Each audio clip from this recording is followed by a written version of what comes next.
Welcome back to another episode of the Otter Players Podcast, where this week we'll talk about the PlayStation's DRM fiasco, Xbox revenue reports, and still the ongoing battle for exclusives. Yoshida comes out to talk about being fired and why PC Day and Date is not a good look for a first party holder like PlayStation. ID at Xbox Showcase in the UK and Ireland's Safety Act and the actual effects that has. But before we get into all that, we're going to go ahead and see what everybody's been playing. So, Weeb, how are you, sir, and what have you been playing? Um, well, I'm just recovered. I'm still recovering from a pretty nasty cold. So if I sound a little hoarse, that's not me drinking. That's just me recovering from a cold. No doubt. Um, yeah. I've been playing. I've finished Pragmata. I really enjoyed it. Nice. Didn't go for the flat because it requires playing it again on a higher difficulty, which you don't unlock until you finish the game. So that's nice. Um, but other than that, like, yeah, hell of a fun game. I mean, I fucking hate the label. It's an Xbox 360 generation game, as if that is a thing. But it does Yeah, I feel, hate that label. yeah, it does feel like a sort of old school Capcom game in a way. That like uh, um, nothing complicated, a very straightforward story. I mean, it's interesting, it's good, but also, yeah, like really, like, we're sort of Okay, led by gameplay. hold on. I don't mean to cut you off. Omar, did you not change the thumbnail again? I did. What the? All right, sorry, I just folks, I technical had to, difficulties. I had to publicly drag Omar really quick. Okay, never mind. Sorry, Weep. I apologize. Go ahead. Go continue. No, good. Was worth it. Um, yeah. Fuck you. No, but yeah, I mean, yeah, it's just. I mean, if you play the demo, you can have a good impression of the gameplay.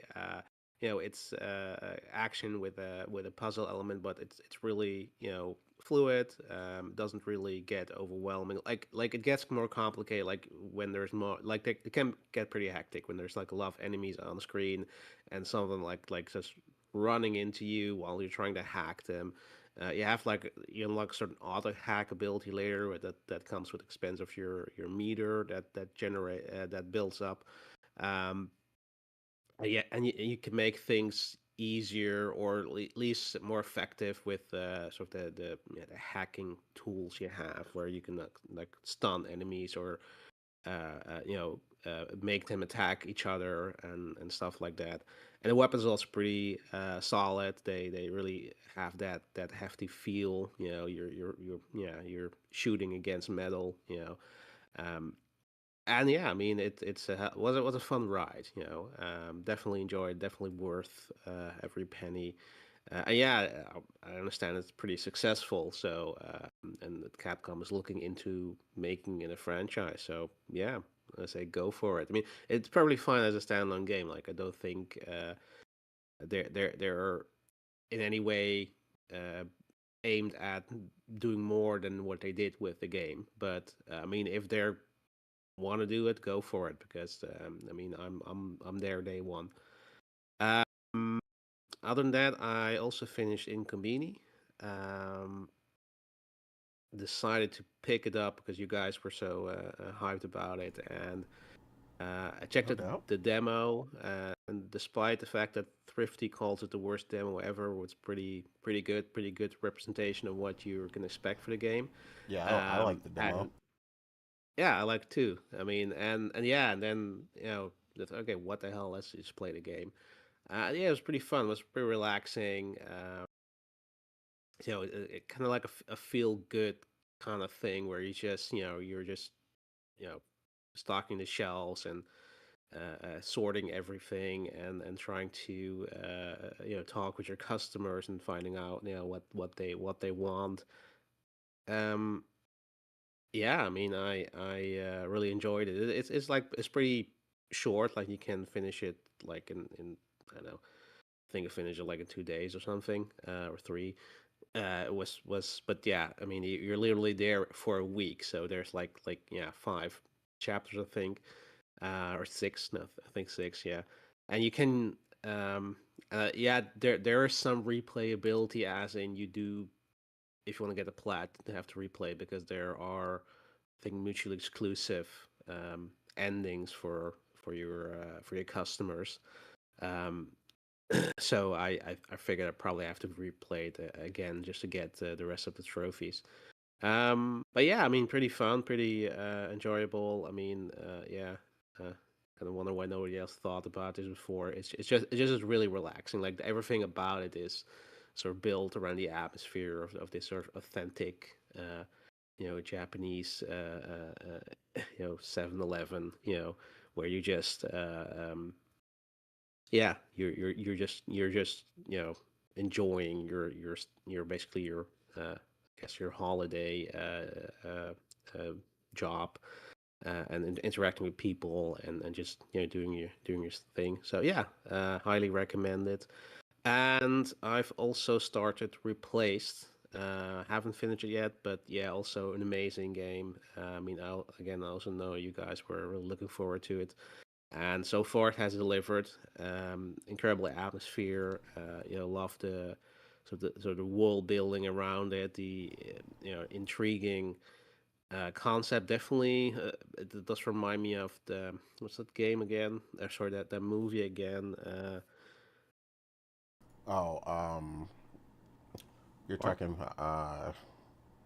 Shoot, I don't know yeah, what the one with Ryan Gosling in it.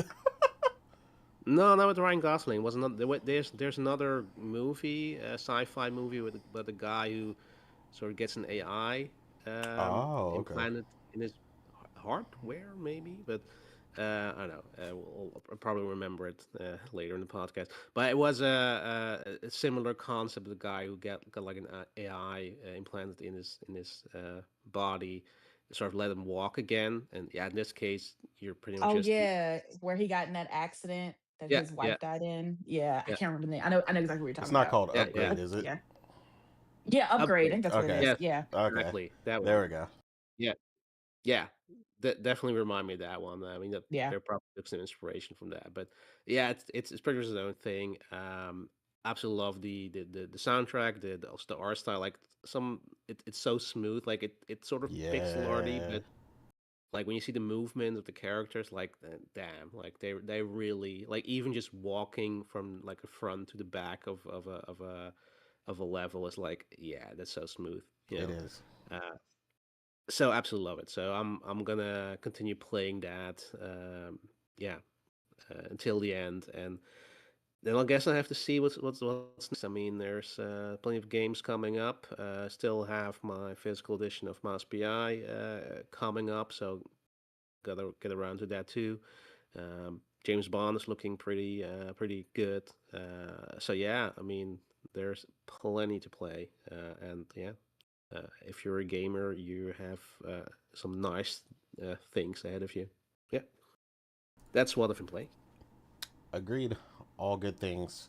Like you said, we talked about prior when we were on, just an onslaught of incredible games coming, and Yep. trying to get around to all of them has been half the battle. But yeah, you've been doing a good job, man. You're getting through them. Morgan, how are you, ma'am? And what have you been playing? Yeah, I mean, I haven't been able to do an introduction on the show for like a while now. It's been over a month. Missed everybody, missed the chat. But I'm glad to kind of semi be back because I'll probably have to dip out in a little bit. But yeah, there's a nice little backlog of games that I've been playing since, I last spoke.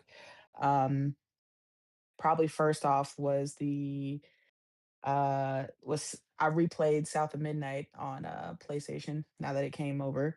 Um, really enjoyed it. I think I enjoyed it even more this time than I did when I played it on Xbox. And I don't think that's necessarily because I'm a PlayStation player.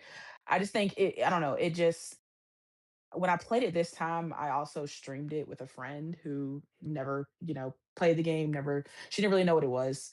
So I think replaying it and with her commentary, and her, enjoying the game with me, I think that I kind of increased my enjoyment level because you get to see it through somebody else's perspective of how, how they like it and storytelling. And so yeah, I really enjoyed it this time around. And so yeah, I platinumed it again. So now I have the plat and 100% on both Xbox and PlayStation.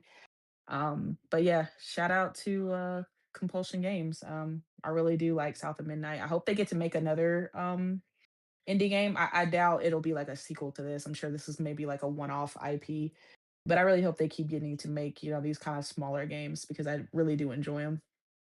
Um, and then after that, I got to play Darwin's Paradox, which is the Konami game that is where you play the octopus and it's like the platformer. I didn't get to finish that. That was kind of that in between game at the start of April when like everything just started coming down. So I'm like halfway through it. I really do enjoy it. It's a really pretty game. It works really well. The platforming is really well thought out, and the character that you play, the octopus, is really cute and adorable. And like the Metal Gear references are very funny. But yeah, I'll probably get back to that game eventually, whenever I get time because it just seems like what you guys were saying, like the onslaught of games has just been consistent. Um, but after that, I went and started to replay Cyberpunk now that it has the PS5 Pro patch, and it is absolutely stellar. Like it looks so freaking good on the Pro. CD Projekt Red did a fantastic job with the upgrades and the ray trace reflections and the rock solid performance and the fact that you can still get ray tracing with a performance mode. I think they really did a great job with the PSSR too. They had for a long time been saying that they weren't going to do a PS5 Pro upgrade for the game. But I'm glad they waited because PSSR one did have its issues, but the second iteration does work phenomenally well. Um, so yeah, I was like halfway through that. That was also a game that I was kind of just, playing until the new games came out. So after that, I started Hades 2. Um, Anybody who knows me knows I love Hades. Hades 1 was fantastic. Hades 2, no less than that. Great game. I'm really enjoying the character that I'm playing. I like the story that's picking up kind of like where one left off a little bit. I really didn't know what to expect because I didn't do much in terms of like watching trailers or kind of trying to figure out what the backstory for Hades 2 was. I kind of wanted to go into it, not really knowing much besides the fact that it's obviously a sequel. Um, so the fact that it kind of picks up where one left off and I can really tell that they've listened to the community and the feedback from what people wanted from one. There's a lot of quality life improvements into that kind of make your runs a lot smoother and a lot easier. Um, Not that Hades 1 was particularly hard, but you can just tell that they've learned how to, give players a little bit more grace when it comes to the runs that you're doing in Hades 2. I really like the weapons that this character has. When it came to Hades 1, I was pretty much stuck on one weapon that I preferred over everything else, and it was like the bow and arrow. Like that was just my go-to. I didn't really like the other weapons. I didn't think they were versatile enough to kind of um cover what I needed to when it comes to like enemies and like the range and things like that. But with Hades 2, the weapons seem to be a lot more versatile. Like not just okay, here's a weapon for short distance enemies. Here's a weapon for like long distance. Here's, power. Here's this and that. Like it just seems that all the weapons work well for whatever situation they need them to, which is good because Yeah. I've just been going from weapon to weapon and using using them, and it'll probably be a lot better now if I ever want to go for the plat because you have to use the different weapons and level them up and stuff. So it'll make it a lot more easier and tolerable for me if I do decide to go for the plat. But Yeah, I'm enjoying it. Have to get back to it. Obviously, it's one of those games that you have to do multiple runs through, but it's great. It's a fantastic game. Art style's great. It runs beautifully. So, no complaints with that. Um, and then also like Weeb, I, I also played Replaced.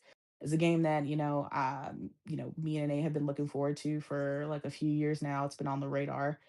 And it definitely did not disappoint.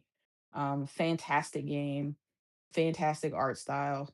I love that, the Blade Runner aesthetic of it. The way it has that Arkham style combat that just flows so beautifully. Um, even though it can get painful and it can really get hard as far as like the difficulty level, especially if you play it on hard, and that's the requirement. If you want to 100% it, you have to play it on the hardest difficulty, which of course I didn't figure out until I was like halfway through the game, and I was like, oh my god. So I ended up having to play it twice, so I could 100% it. um but it was, the music in this game is like bar none fantastic.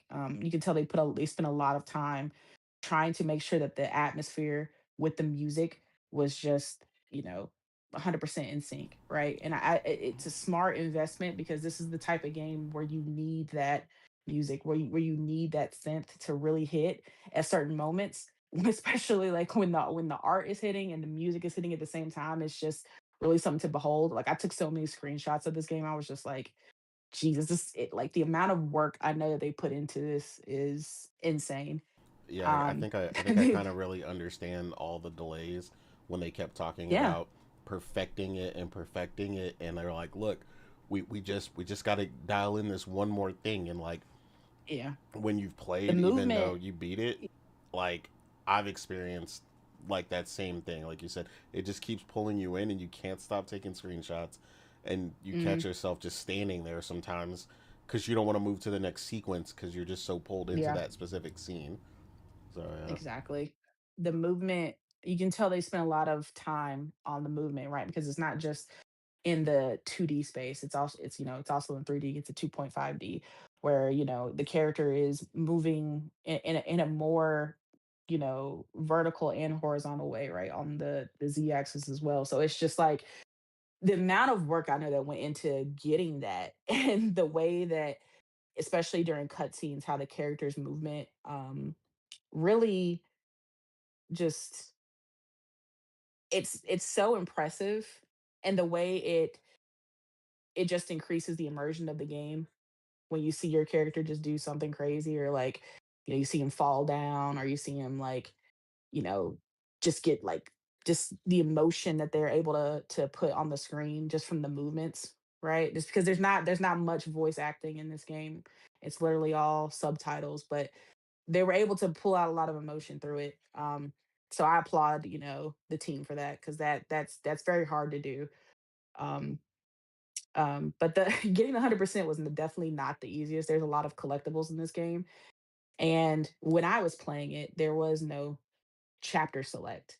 And I just saw recently, like yesterday, they they introduced a chapter select to the game, and I'm like, bro, where was this when I needed it? Yeah, I had to replay this twice, and I almost missed a collectible, and like at the very end of the game, which would have forced me to play it all over again. But luckily, I was able to, you know, restart before it saved at a new checkpoint.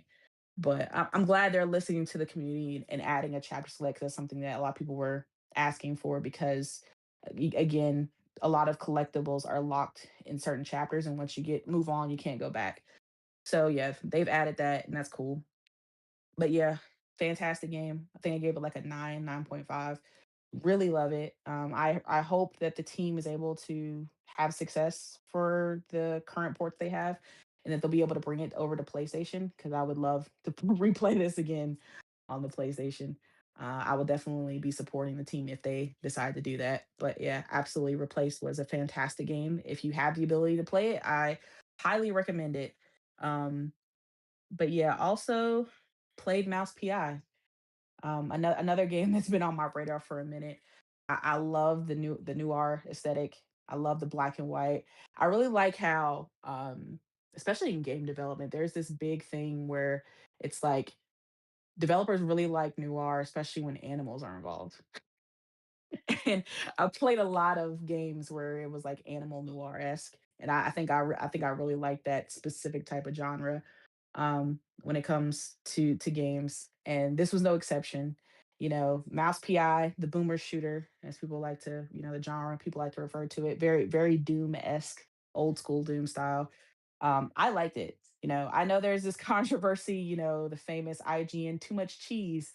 I like the cheese references, it's very cheesy, no pun intended, but I enjoy the just the being silly, like playing into the fact that they're all mice and there's this like you're essentially this, street gritty detective protecting mice who may or may not be references to the to Jewish people versus the Nazis that you're trying to save them from. Very, I think I was about maybe an hour into it, and I was like, wait a minute. I was starting to understand the references. Like, oh, okay, I get it. Okay, I see what we're doing here. But it was very good, very good. It's kind of hard sometimes to keep up with the story. I think the pacing was kind of all over the place when it comes to the writing. Um, there will be points in the game, like where it's like mid or late game, where they would start referencing something that happened early on or some character early on, and I would not remember who the hell they're talking about. I was like, I don't know who you're referring to. Is this someone we met earlier? I don't recall. Like there was just a lot of bits to the story that made it a little convoluted, so that when they were trying to wrap it up, there were parts of it I was like, I don't remember any of that happening. Who was this and who are we referring to right now? Yeah, I was gonna say Um, it did seem like there were a lot of characters while you were playing. yeah, there's a lot. You're introduced to a lot at a very quick pace. You don't really get too much of a background with most of them. So it's like they just kind of feel like, you know, just characters that were just kind of sprinkled in. And I'm like, okay, so you're referring to this character that we met for all of 30 seconds, 6 chapters ago. I don't remember who that is.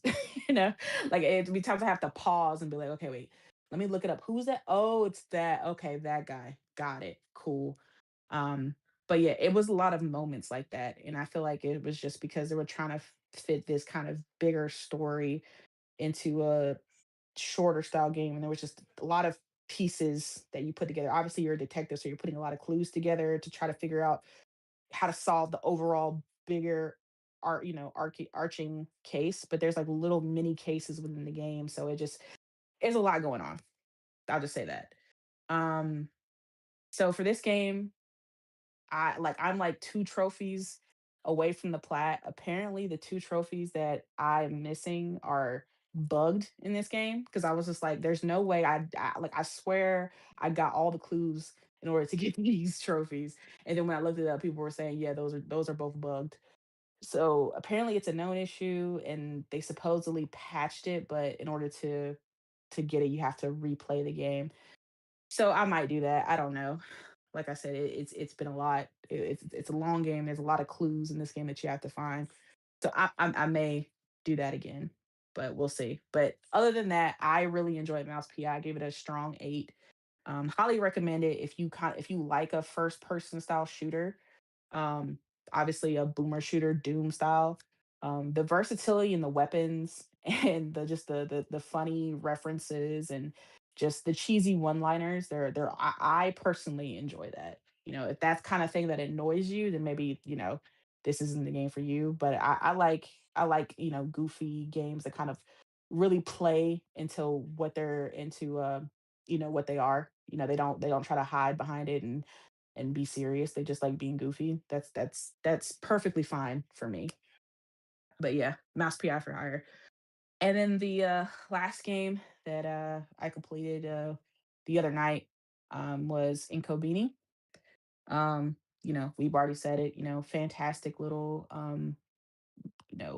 convenience store simulator where you're playing a convenience store clerk and you're kind of you seem to be more than a convenience store clerk, as in like you are essentially like a therapist for the people in the small little town that you reside in, and you're basically helping these people kind of come to the realizations about themselves and improving their lives and helping them resolve some kind of internal issues that they have going on, all while doing a little simulator of running a convenience store and stocking shelves and ordering supplies and making sure you have, your products in the right place and things like that. Um, very, very good game. It was surprisingly deeper than I thought it was going to be. I kind of thought it was going to be more on the simulator side, but it had a lot more story than I thought it would. Um, that's also, like we've said, a game where you have to play multiple times in order to get the plat. I am one trophy away from the plat, and I have no idea how to get it. I've done the thing that the trophy describes that I'm supposed to do, and it has not popped. Um, but yeah, like I was talking with Nate earlier. Shout out to Christos. She's played it too, and she's also that is the one trophy she can't get either. She's also stuck. So yeah, I have to figure out how to get the trophy for that. It's like I got 3 games right now that I've beaten that are like 1 or 2 trophies away from getting like the plat, but they're either bugged or they're just like glitched or something. It's Yep. honestly annoying, but I mean it's kind of one of the negatives of being Early adopter. uh yeah, an early adopter. You're the person who is essentially, the you get to test the games, right? You get to test them in real time, give your feedback, and then the person who comes in 2 to 3 months later kind of gets the final version that you kind of wished you played. But at the same time, I don't want to miss out. I want to play it when it comes out, especially like now. April was insanely busy, and now it's May, and I've already have like 3 or 4 games I want to play with Mixtape and 007 and Lego Batman. Yeah, Mixtape comes out on the 7th. Lego Batman and Coffee Talk Tokyo. Like there's a bunch of different games right now that I have on the docket for May. So I'm just trying to finish these games so that I have time to move on. But yeah, I beat like 4 or 5 games in a week's time because I was just like, I need to get this stuff done. So I just kind of just focused and just got in on the grind and just played all these games. But I enjoyed every one of them. I don't feel like I rushed any of them. Like I took my time. I did, I I mean, one of them you left even played myself twice. open. Like, I think you definitely took your Yeah, a time. couple of them I played twice.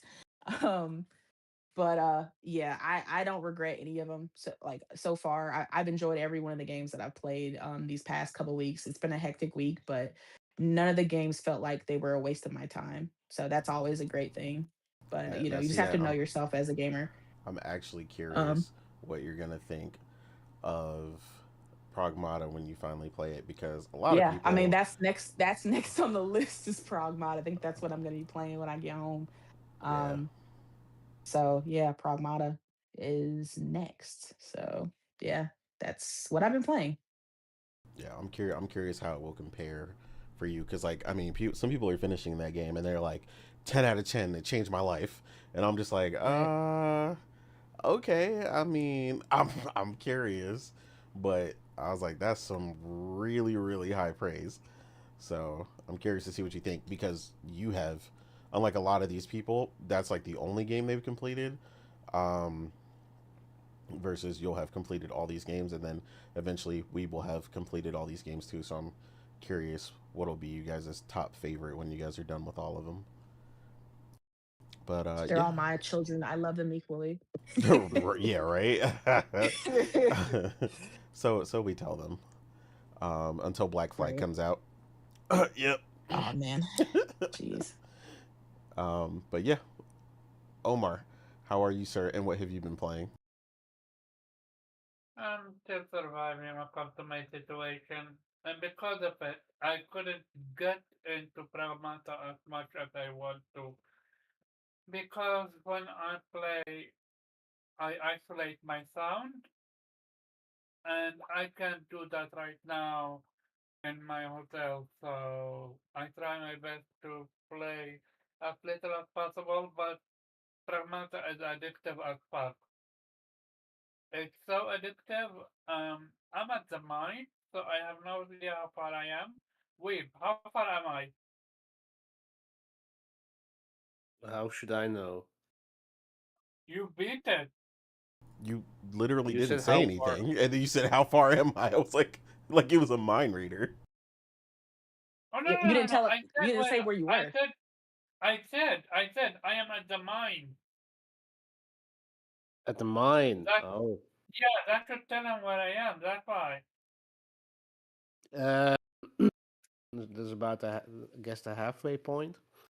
Halfway. Okay, that's how it felt. Cause that's when the difficulty ramps up, especially the first boss, the first enemy they introduce you to with the cutscene.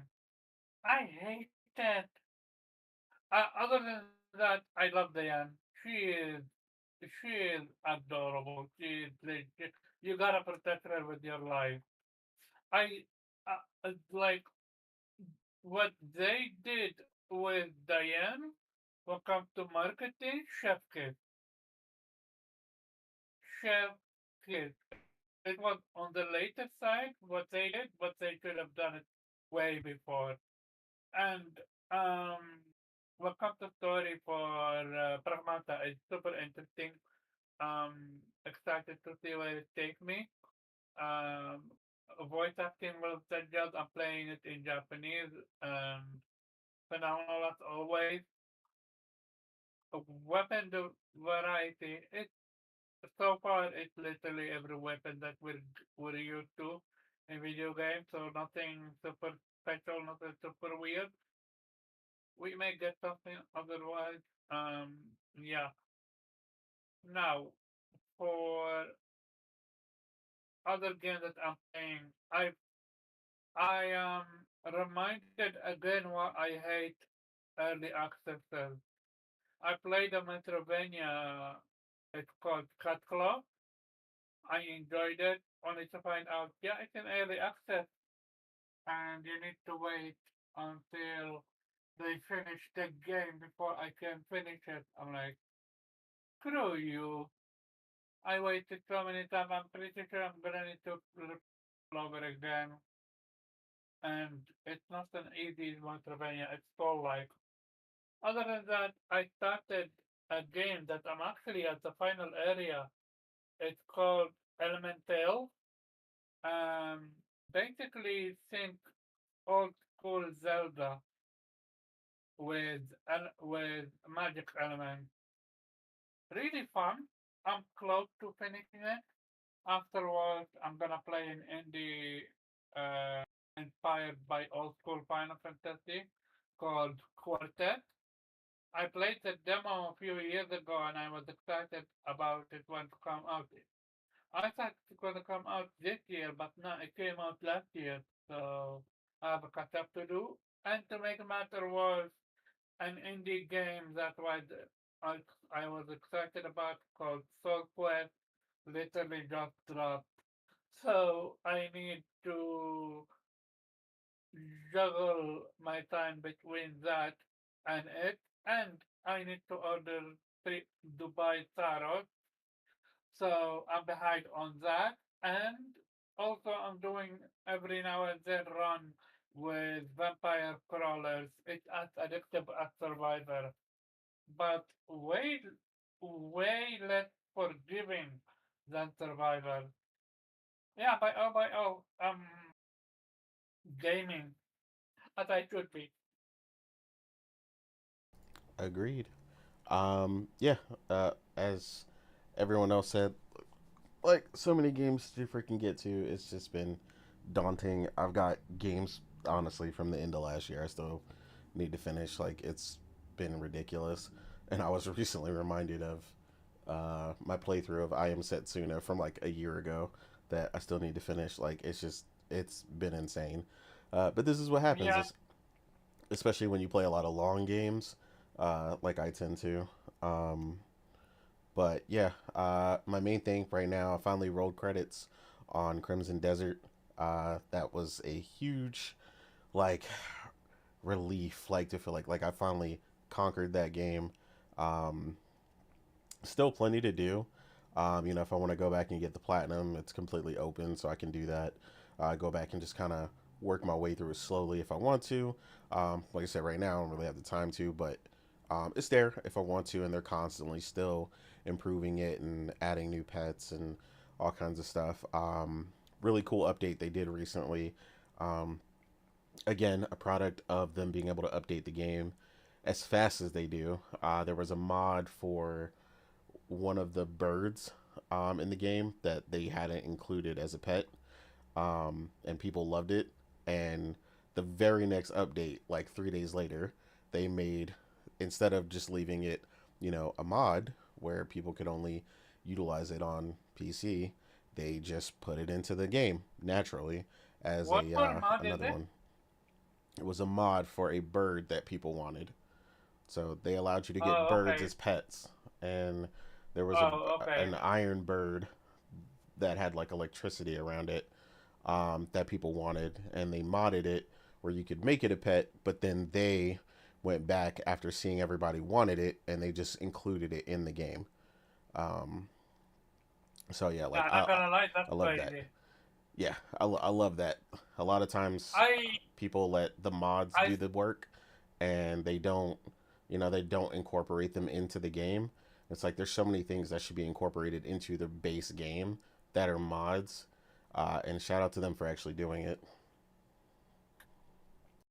I would say so. Come to modding.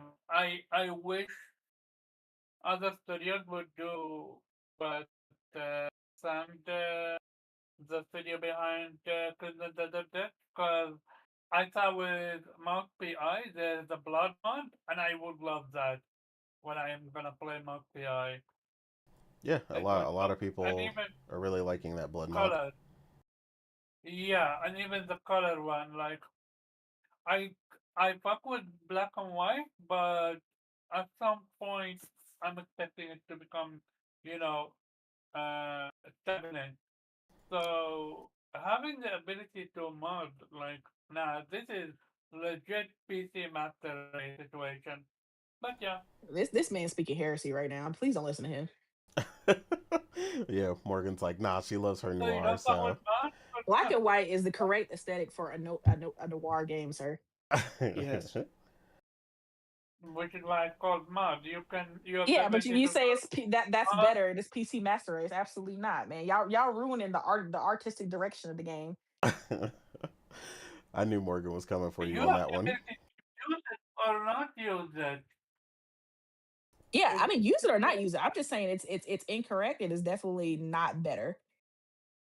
mhm. Yeah, I think it could be a funny like unlock or something if they wanted to put it in the game at some point. Kind of like I mean, again, big but head mode and this is stuff.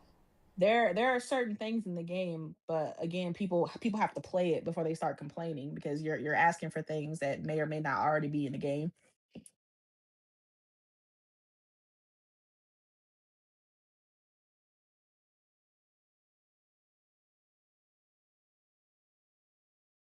Like I said, that mod's been doing numbers, so I've been seeing it on my timeline quite frequently. So I know what you mean, but I also, like you said, I get Oh what you yeah, one mean. last thing for what you said about Sun and Desert. What about it? Apparently, they upgraded the game beyond belief to the point they're ahead of the schedule for their entire roadmap. Yeah, I mean they keep outdoing themselves repeatedly, so It's I mean crazy. that's not surprising. Some of the stuff they promised that was way down the line has already been implemented. So yeah, I mean that team's been doing an incredible job. Whatever Red Bull or whatever they're on in that studio, I wish some of these other studios could compete update wise, as far as speed goes, or at least half the speed. Because like I said, we've definitely had times where a photo mode will take like 6 months, and by the time it gets there, you don't really want to play the game anymore. So speed is definitely something that is something a lot of these other devs could manage at least a bit, if possible. Obviously, you want quality first, but if they could speed it up, that would be great for some of these titles. Um, but yeah, like I said, the game was great. I enjoyed it. Um, like I said, it's long. The trophies are definitely off the beaten path because even after 240 hours, I got 4 trophies. So I was explaining that to somebody because I was like, basically, the majority of the trophies are like completing like side quests, but like entire quest lines for like side quests. So there's like some of them are like 40 plus long. So this is the reason why most people have like 4 by the time they get to the end. They don't give you much for getting through the game, even though I did a ton of side quests. You gotta 100% them in order to get them. But yeah, that game was phenomenal. The um, combat animation fluidity. They constantly, I mean, it already looked amazing day one on the PS5 Pro, but they constantly improved visual fidelity, draw distance, which was already impressive. So then they went back and improved draw distance detail while not compromising the performance that was already there. Um, Adding the 120 hertz, the 120 hertz mode, and just so much more. Um, they really give you the versatile ability to kind of customize your experience the way you want it. The game is heavy though. Like I'm not gonna lie to you. Um, there are definitely instances where there are a massive truck ton of people on screen that could really bring the game down for a bit. You really got to kind of curate your shots when you're going through that, unless you have a really beefy PC. So I've definitely gone through it on PC where my PC is up there. So I've been able to get through those scenes on PC without a problem. But you definitely need a hefty PC to get through that flawlessly. But yeah, like I said, really loved it. Currently, my game of the year. Um, it's very early on, but yeah, it's an early front runner. I mean, they've just done so many things phenomenal in that game. You're constantly discovering new things. I haven't played a game in a long time with so many things in it that all just made sense and fit so well in the world. And as you go through and learn the lore and the reason for the witches and all the other things that you're doing, and realize it all makes sense, even though there's a ton of stuff in the game. Like everything has a place and a reason to be there, and it's incredible when it all comes together. My Um, man, straight up blasphemy going on right now. That's crazy. yeah, I know you a Crimson Desert hater. I Man said know. this is early game of the year contender. Oh, So, jeez. Absolutely. so the story of Crimson Desert is at the ending, close to the ending. Is that where the Lord is buried? No, it's not the lore is everywhere. I'm just saying there's intricacies, and depending on how you push the story and when you push the story, that stuff is there within a lot of the side quests. Like there it's all in there. It's grounded within the characters within the world, but you have to get through the stuff to get to it. Like, it starts off, like a simple revenge story, but then you realize there's a lot more to it.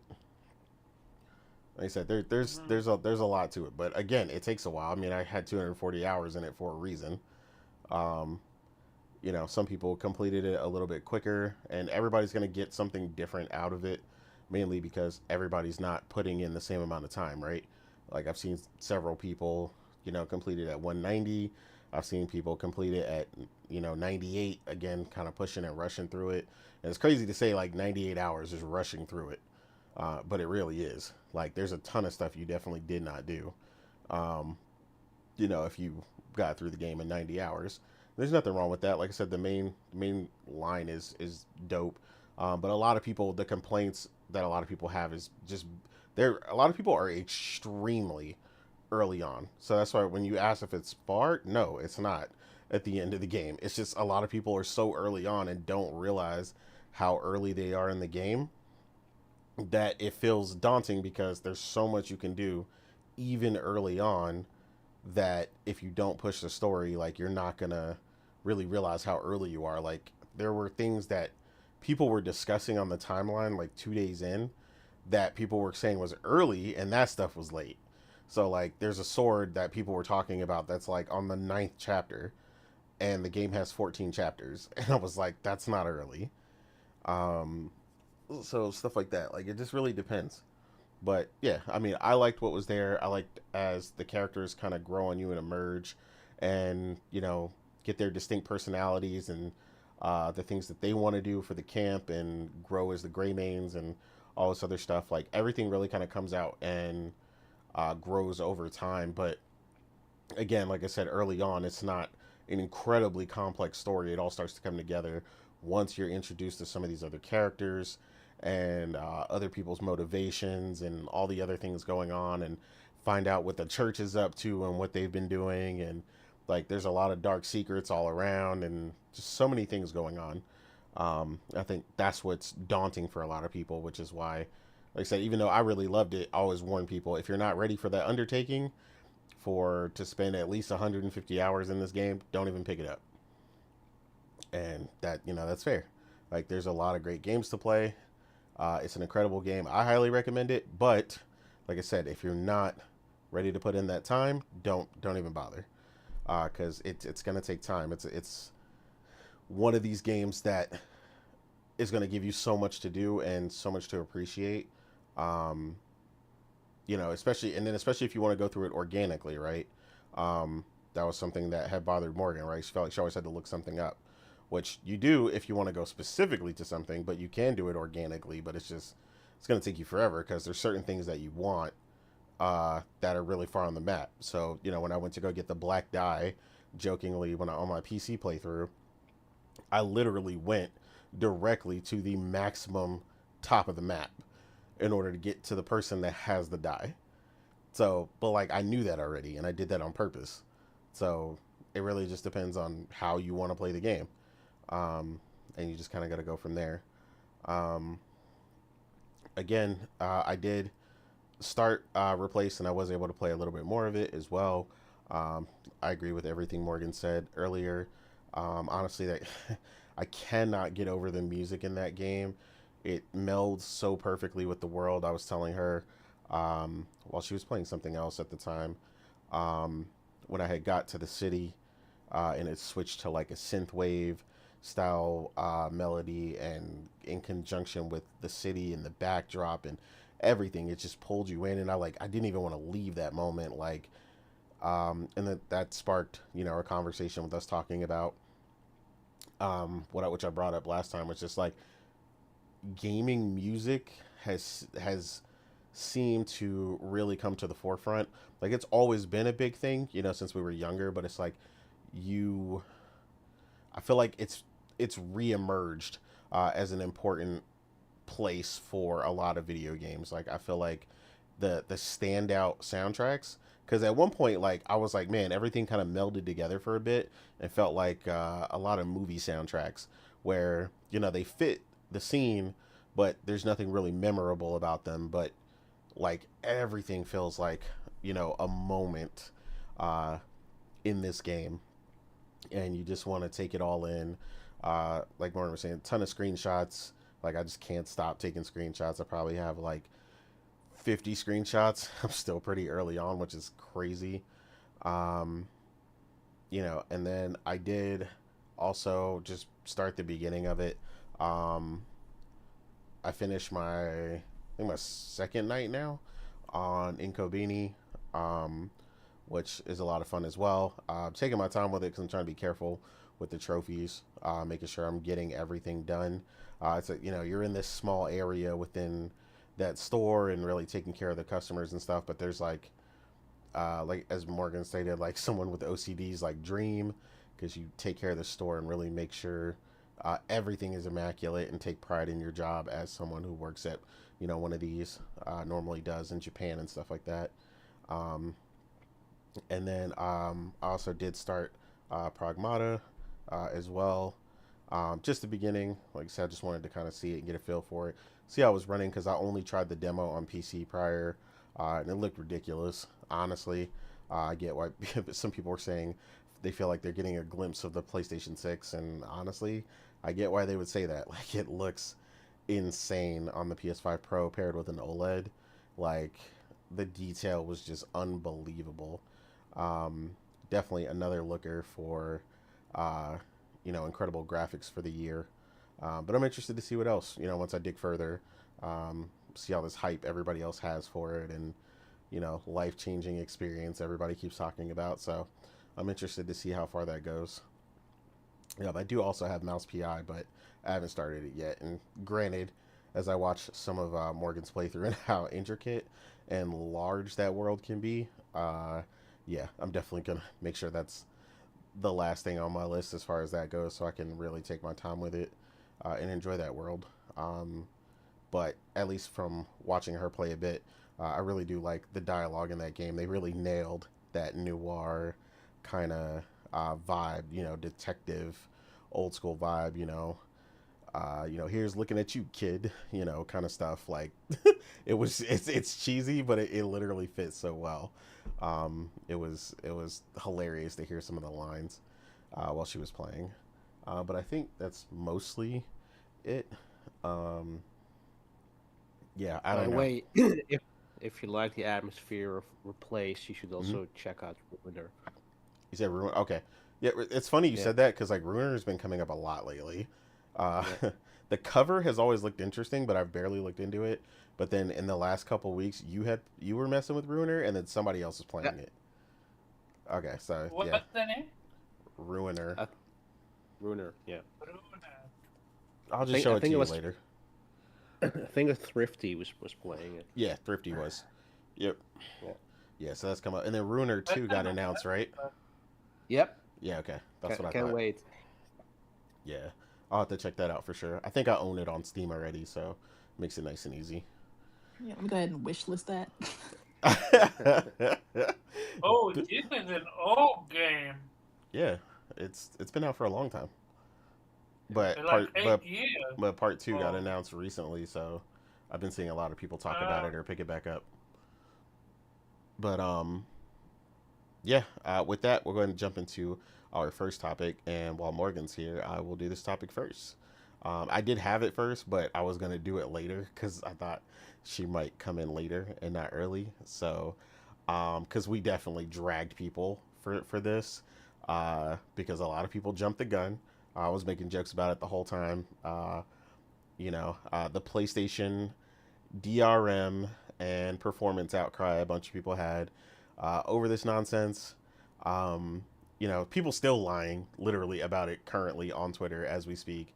Um, talk about you losing your games and all this other stuff, and like, oh my god, what am I gonna do? And like I said, like there is a very very specific scenario in which like some people would have an argument for this, right?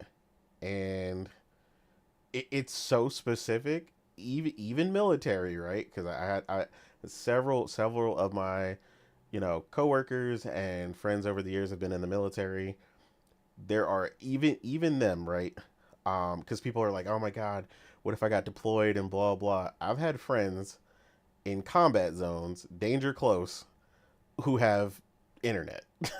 So, again, it might not be the world's greatest internet, but they had internet. So if their PlayStation needed to do a check for a game that they bought within a 30-day period, they could have done it, even while in the midst of literal combat.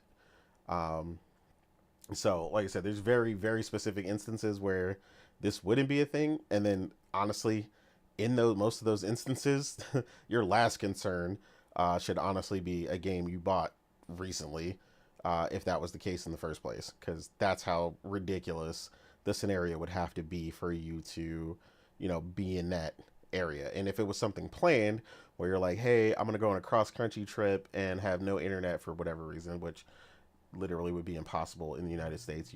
I don't know, you'd have to not have a cell phone.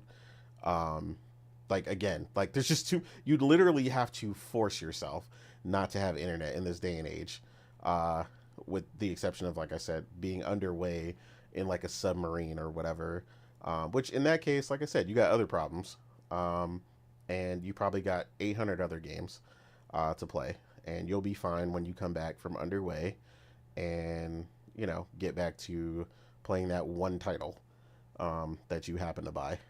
So yeah, wow, I definitely understand the initial outcry because people were lying and saying a bunch of craziness. Um, even now, like I said, people lying. Yeah, it was nothing, and that's why I went out and I bought like three other games digitally just for the hilarious nature of it. When people were like, "Oh, what are we gonna do? We're gonna speak with our wallets," and I was like, "Yeah, I'm gonna speak with my wallet. I'm gonna buy some more digital games," because I knew it wasn't what people were saying, and it only realistically took a couple hours for people to actually figure it out, unlike Spawn Wave, who was an idiot, by the way. um which I told people, I was like, y'all gotta stop listening to these people who think they're tech people, who think they know what they're doing, who go through extremes like removing the CMOS battery like an idiot, and then his system reverted to 2011. If anything, I wish it imploded because the PlayStation thought it was before it existed. Like, he was stupid for that. Like, are we being ridiculous here? There's a reason the battery's in there. And like most people said, the battery dying would be like 20 years from now. Like, calm down. Like, and then on top of that, like we were saying, it only did the thing for the game that was within that window in the first place, while all the other games still work just fine. Um, and then on top of that, anybody who game shares, you're checking in all the time anyway. So that's another thing. And like, we're not talking, let's be real, we're also talking about digital games, which means at the time of purchase, you had to have internet to get it, not only but purchase the game, but also download it. So again, people are creating these ridiculous scenarios to just be as outraged as possible. Most of these people ain't doing jack, talking about, I'm canceling in my PlayStation. I'm never buying a digital game from them again. I'm like, yeah, whatever. Enjoy, the Xbox dude bro engagement farm for like the 5 minutes before all you know, the Twitter, notes pop up, community notes pop up on all your threads, and disable it. But yeah, Morgan, after seeing all this and all the hilarious nature of people freaking out after, specifically after Spawnway's video, because that's actually what drove everything into overdrive. Because then you know, Gene hilariously, later when he found out was like, "Oh my God, I was tripping," put the gun down. Um, what were your thought processes after seeing all this hilarious nature go on? Did Spawn Wave ever like renege his statements? Honestly, I don't know. I seen he the only thing I've seen is he had a video later, which is ridiculous, mind you. He put it on member only first, which is crazy because he didn't do that on the PlayStation one, and it looked like he was gonna finally update what he said. But of course, he puts it on member only all of a sudden while he publicly published the other video, which is dirty anyway. Which is why I said Spawn Wave ain't shit anyway. But yeah, Yeah, I noticed he didn't even because yeah. I was Have looking you at his seen Twitter. the reason you He had didn't to even ask? retract his tweet. Yeah, because no, because he never said anything. That's why you had to ask. He Because he's never updated. He never said anything. That's yeah. interesting. Um, but this is kind of what I said when I was talking to Nate about the whole situation. Like when it first, the news, or not really news, the rumor first broke out, I was like, this is about to hit every corner of the internet, and everybody who doesn't own a PS5 or doesn't really, purchase that many digital games, and they're all going to act like they're immediately affected by this. And this is going to, impede their happiness for the next 20 years. Again, people over exaggerate everything. And I understand, especially in the climate right now where Xboxes, and I'm not trying to bring Xbox into this, but like when it comes to the big three, right, there always has to be one that's the bad guy. And so right now, Xbox has put themselves as in a good guy position. So now people are looking for issues to take with PlayStation. And Mm-hmm. now this whole rumor came up. And instead of people actually investigating it, doing their due diligence, trying to figure out okay, what is this? How is this being implemented? What exactly is going on? Everybody just took what the first person said and just ran with it. Like, and it just it hit Twitter and all of the socials like wildfire. Because like I was saying with the Nate a few days ago, that people really don't care about the truth. People just want to be first. They want to be able to be first to Mm-hmm. break a story. and first to get those likes, get that attention, get those retweets, get those views on their videos, right? If you label a big company, a popular company as something, as they're doing something bad, that gets you the views, right? That gets you people coming in to try to figure out what's going on. And getting people upset and getting people angry generates money nowadays. So, I'm not trying to say Spawnwave did this purposely, but I think he saw an opportunity and he just took it. Like, Yeah, I oh, agree. here's some I don't think he DRM did it on language. purpose, but he went through extremes that he knew were not accurate testing purposes, Yeah. I think and yeah, he exacerbated the issue. Yeah, I think he saw, some tech language within the update for PlayStation. I think that's where he said he saw it. Like I wasn't even really paying attention to this from most of it because I knew it was BS, but it was just he saw some language and he did some, I guess, intro testing, and from that he concluded, he made this crazy conclusion that, oh man, there's this 30-day check every 30 days for your digital game, and if you don't do it you can't play your game.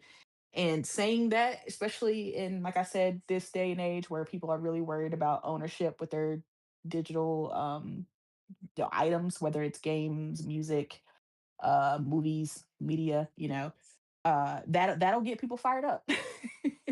And like I said, people need somebody to hate right now, and so PlayStation was just the easy target. People were making tweets that were getting 20, 50,000 likes about, oh my god, this is evil, so why would somebody do this 30-day check-in, but what about my internet, what about this and that? And I'm just like, the majority of people tweeting this, like you stated earlier, have a great connection to internet, and all their devices stay online.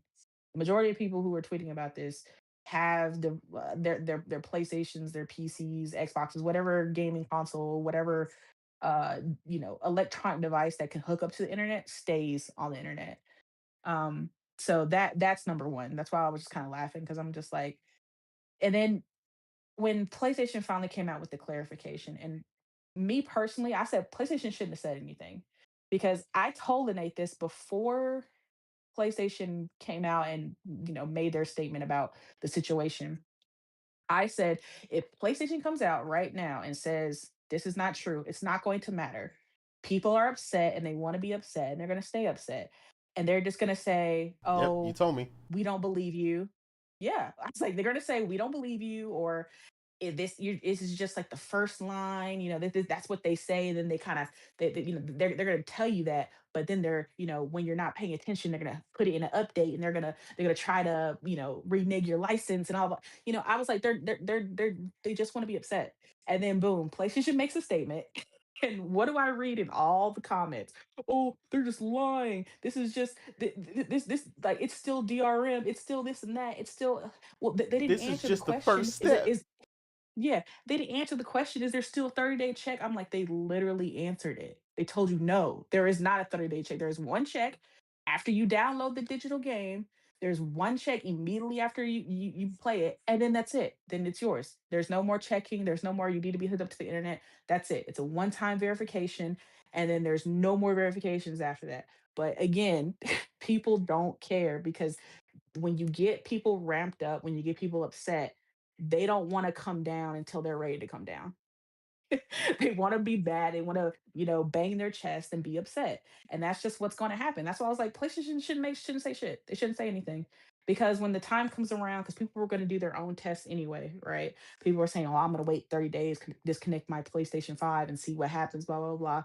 And when that time came and nothing happened and they could still play their game, they would have figured it out. And but then even with that, they probably would have made some excuse like, oh, well, I need to wait maybe another 30 days. Maybe it'll be a check then. Like, it'll just be some shit. So I was just like, The don't even crazy say thing anything. is like I said, the solution, like the test solution was already out there, like an hour after Spawnwave's video, but everybody was like, "Oh well, it's whatever. Like he's lying or this and that," and it was like the guy literally had video footage plus screenshots showcasing games that he bought, and then the license changing Oh literally no, to because the indefinite at that license. point, if you when somebody makes a negative statement about a company, and this can be any company, not just PlayStation, right? and you come out and say it's not true, at that point, regardless of whether you're true or not, you are going to be labeled as a bootlicker. You are licking the company boot. How dare you protect this company? They're doing something wrong. You should stand up against it. You shouldn't be defending them. And it's just like, I'm not defending them. I'm just telling you the truth. It's like, no, no, no, no. You're saying the company is not wrong. When I have already determined through my own opinion that the company is bad. Okay, you can't tell me otherwise. Exactly. You And if you can't tell them try nothing. to, you are a bootlicker. You're protecting a multi-billion-dollar corporation, and you shouldn't be doing that. And that's why I'm just like that. That's why I don't even bother tweeting about this stuff. I didn't say anything when it happened because well, for one, I knew it was bullshit. But I'm not. I didn't say anything afterwards either because I'm just like, there's no point in saying anything to these people because they're going to believe whatever they want to believe. There's nothing you can say to change their minds. Like once the internet has made up their mind about something, they you can't change it. And that's what I'm saying. Sony came out, said that's absolutely not true, and they still didn't care. And they were just like, well, that's actually not a direct I heard some people even saying that wasn't a direct source, even though GameSpot said it was a Sony representative. They were like, well, it's not directly from Sony, it was from GameSpot who heard from Sony, so that's not so it's not an official source. Like, I just Yeah, rolled my you eyes. know, a I was just website with actual gaming journalists. I just Yeah. rolled by. I was like, see, these people don't care. They don't want the truth. They Yep. don't want the truth. They want to be able to say this company is bad. And this isn't just the PlayStation thing. It's the same with like Xbox or Nintendo or any company. Once they determine it's bad, whether it's true or not, it's that company is bad from this point going forward. Um, but yeah, this whole situation has just been hilarious. But this is why I keep trying to tell people, and it's not just this with this particular news. It's with anything. Y'all need to start actually doing due diligence when it comes to breaking news like this, or breaking rumors, I should say, because too many people are so quick to just jump on the hype train because, like I said, they want to be a part of the conversation so bad. But most people aren't even well informed enough to honestly know what the hell is going on in the first place. They want to talk about certain things. They want to be in the zeitgeist, in the conversations, getting the likes, getting the retweets, getting on the hate wagon, or the low wagon, whatever you want to call it, for something, just because it just, like I said, just because it'll get them popular at the time. And I'm like, y'all, you have to learn to remove yourself from a situation and just, do your own fact checking. And don't just fact checks once, do it through multiple sources, multiple times. Because again, like we saw, many people jumped the gun and then immediately were just like, oh, my bad. I I went too hard on this one. Oopsie. And I'm like, yes, because you didn't even bother doing your own research. You just saw one person tweet about it and immediately got upset. Like, it's just, this is the kind of thing that kind of frustrates me with the gaming community, because they do this all the time with all of the big three. Honestly, they do it with PlayStation, Xbox, and Nintendo, and it's really annoying because it's just like, y'all are just like, we just discussed the games that we've been playing right now, right? We all talked about all of these great games that we've been playing, right? We played 6, 7, 8 games in a time from our last podcast. And I'm just like, all of these amazing games have come out, and what y'all want to get riled up and really have a discussion about is some fake bullshit. Yep. I'm like, what are y'all playing? Yeah. Y'all are so Yeah. upset about PlayStation DRM. When was the last time you actually played something on your PlayStation? Because I really Exactly. want to know what these people who are discussing all of this DRM and digital license. I'm like, okay, when was the last time you booted that thing up and actually played something on it? Because I can guarantee most of the people upset about this haven't turned a system on in months. But they got the nerve to pull up Yeah. pitchforks and torches about this shit. I mean, It's a just lot so of the accounts I've infuriating. seen tweeting like if you looked at their stuff that were tweeting some of these that went viral, I was like, this person is a political account or something, and like this Exactly. person don't even tweet about games. Never has said anything about a game. Have never cared to even be in the gaming conversation when, like, maybe some good stuff is happening, or a big game is out and people are talking about it. Haven't Never felt the need to come in when good things are happening. But the moment the idea of something bad possibly happening, then all of a sudden you jump the fence over to the gaming section and want to be a part of it because you see that that's trending. Oh no, I can generate a lot of clicks from this. Let me talk about it and get people Mm-hmm. riled up. Like, Yeah, yeah. Screw that it's PlayStation company.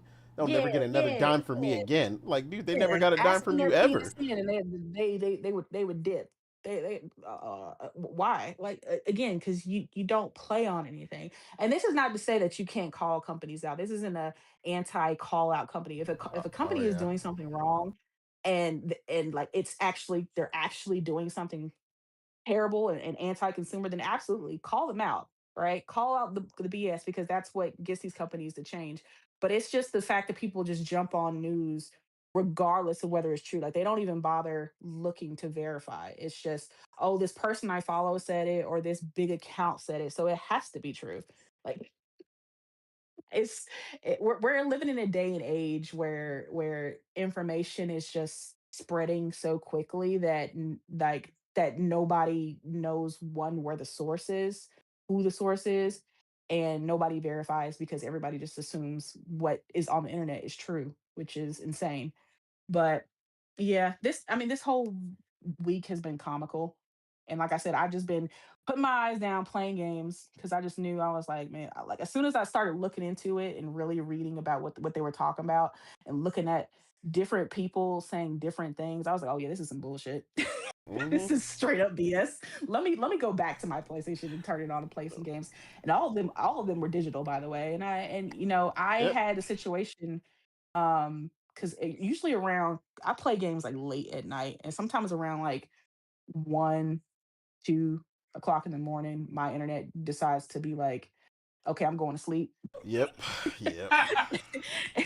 And even when that happens, I had no problem playing any of my digital games. Didn't even notice I was out, unless like all of a sudden, I'm in the party chat, and my mic is like, goes out or something, but then it comes right back on. So it's Yeah. just like, I don't it this And even then, sometimes we haven't noticed because instead we're on the phone. So yeah. yeah. So you Those were on definitely the you phone, still so I didn't don't even notice. notice I'm offline. So Yeah. I'm just like, this you guys are just, y'all are doing what everybody else. Just I just ask the gaming community to stop being sheep, man. Just stop being sheep. Stop following what everybody else is saying purely because a lot of people are talking about it. Yep. Like, if a big news comes out, a big rumor comes out, do your own research. Try to figure it out yourself. And then come to your own conclusion of whether you think it's real or not, until an actual verified source, from the horse's mouth, comes out and says it is or isn't. But yeah, this whole thing has just been so funny to me. And I was on Twitter, but I didn't comment on a damn thing. Only thing I was tweeting about was games, because I'm like, I don't want to be another person in this echo chamber talking about really nothing that I don't like, stuff that I don't care about. I care about the games I'm playing, and I Exactly. want to tweet about that. That's what I was tweeting about. Um, but yeah, Yeah. Don't even because it's been a and like you said, don't get it interesting twisted because week. when there's actually something wrong, we've Yeah, definitely been on yeah, PlayStation's we will neck call it out. Yeah. immediately. Yeah, But 'cause yeah, PlayStation, not they've been this. doing some questionable stuff, especially with the Jade Raymond's new game, and it's now An a extraction freaking free to play extraction extraction shooter. shooter. Why have you not taken that thing out to the backyard and shot it yet? Why is this thing still alive? Is the real question. Right. I mean, maybe, hey, maybe they can pull something, a rabbit out the hat, and it's actually an amazing game. But I think that's a very highly unlikely chance that that is the case. But yeah, what I've been saying is PlayStation needs to double down on what they're good at, reinvest in their own internal studios, and start expanding these studios, so that they're like that the studios almost operate like Insomniac, where they're making multiple games at a time. That's what they need, because they have a smaller studio base than Xbox. Obviously, Xbox has owns multiple publishers now and has multiple studios. Mm-hmm. In order to combat that, you have to, it's not you're not always going to be able to just acquire all the time, right? So you need to reinvest in your home team, make multiple branches within each of your studios. Have a sucker punch that's, in Colorado, and one that's in Cali, and then maybe one that's out in Japan. Like, have multiple teams that are working on multiple things. But that's going off on a tangent. But that But yeah, yeah. regardless, though, I just think I'm just gonna put a period on this whole situation. It was just very weird, especially for people making excuses, talking, like you said, talking about how I'm in the wilderness. What if I'm in the wilderness doing this? And I'm like, how are you in the wilderness buying games on a digital storefront that requires internet and then complaining Exactly. about the fact that you need internet. How the hell did you buy the game in the first place if you're in the fucking middle of the woods with no internet? Like Yeah, and the people and arguments weren't even making sense. people were killing me sometimes. You could tell Like, some people so have if you're never in the been. middle of the woods, you should only be buying physical games because you don't have access to internet, so you can't access the PlayStation store. So what are you talking Yeah. about? Again, it was ridiculous. Some of the stuff people were trying to say in order to, because they wanted to be upset, and they Yeah. still want to be upset. They're still trying to, keep the movement going with Yeah, the I've PlayStation the DRM. craziest thing I've seen is if you don't check in 30 days, your games vanish. I was That, like, yeah, that what? was an interesting lie, because I'm like, even with the 30-day rumor, the vanish part was never a part of it. It Yeah, was I was just, you like, just can't what? access it. You can't turn it on. It's still yours. You just have to, you just have to go somewhere where you can get internet in order to play it. But it doesn't just disappear from your library. That's not true. It's like, you see how the rumor just kept getting out of control, just kept Yeah, it just kept getting snowballing. just They growing and kept adding growing. things to make it worse. I'm just like, that's why I was just like, okay, whatever. I'm gonna let y'all talk. It's cool. Keep going. I'm gonna keep playing these games. Y'all have Yeah. fun being mad on Twitter. Yeah, now David Blaine apparently enters your library when you don't, check in 30 days. Oh, Now you see him, disappear. now you don't. Now you know. Yeah, like I was like, bro, this We'll is take that back. Actually, thank you. yeah, this is Oh, out of man. control.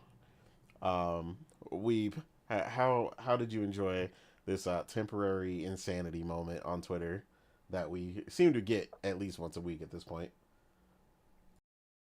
Well, first of all, as somebody who primarily buys physical games, I'm just saying, yeah, I totally so. No, I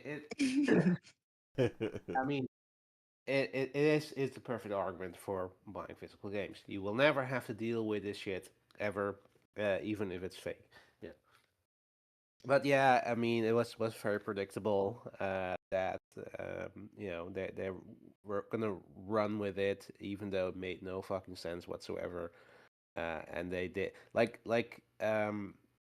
it was account's name Does It Play? I think figure it out, or was one of the people who figured it out what the real deal was. And that's an account dedicated to checking if any game that's released physically is actually Mhm. proper physical game, or not just a stupid code on the disk, or requires you to Yeah, download internet a required. patch to play. Yeah. So yeah, I mean, if they're saying it, if they're you know can figure this out, then you're sure you're pretty sure that this is the truth. This is what actually is happening. And yeah, I mean, like I also wasn't aware of the problem that there was. I guess an exploit that you can do with a hacked a modified PS4, and just buy a game, refund it, and then still play it because you're using a glitch or whatever. And there apparently that's what they're trying to fix, which might even be a temporary thing, because at least that's how I understood it. So it isn't. It is even possible that they, once they figure out how to close the gap permanently, that they might not Yeah. even do this anymore. I don't see this as people are, because that's sort of what they're like you said. Once they confirmed what was actually going on, they're like, oh yeah, but no, for now, and they're just Yeah. gonna it's just showing you what they're gonna do in the future. And I'm like, And then yeah. that one tweet that was like, "Oh, this is worse than anything Nintendo's ever done." And then I was like, people like that got like 30,000 likes, and then somebody was like, "You mean like being able to brick your console remotely if they think you even messed with it slightly?" And it Uh-huh. was like he was like, Yeah. well, yeah." I was like, "Yeah, you got nothing to say about that." Like, come on, man, calm down. Like, Mm. Yeah, I mean, there at this point, there's got to be some sort of mental illness that they somehow it does. feel a need to hate PlayStation for anything. And and then they give everybody else a pass. And the thing, like, I'm not saying, like, I'm not doing what about this. I'm not saying like, okay, yeah, if Nintendo or Xbox is doing it, then it's okay for PlayStation to do it. No, no, no. If it's bad, it's bad. But like, of any console, like if you like, being able to, if you're talking about game preservation, I'd say the only place right now that really lets you preserve your games as a PlayStation, because 99% of all physical games that don't have an online component, you can play from your disc. You don't have to download a patch to play it. The only games that doesn't apply to, or at least in as a rule, are the Xbox games, because those are literally a code on a disc, and you have to download the game anyway.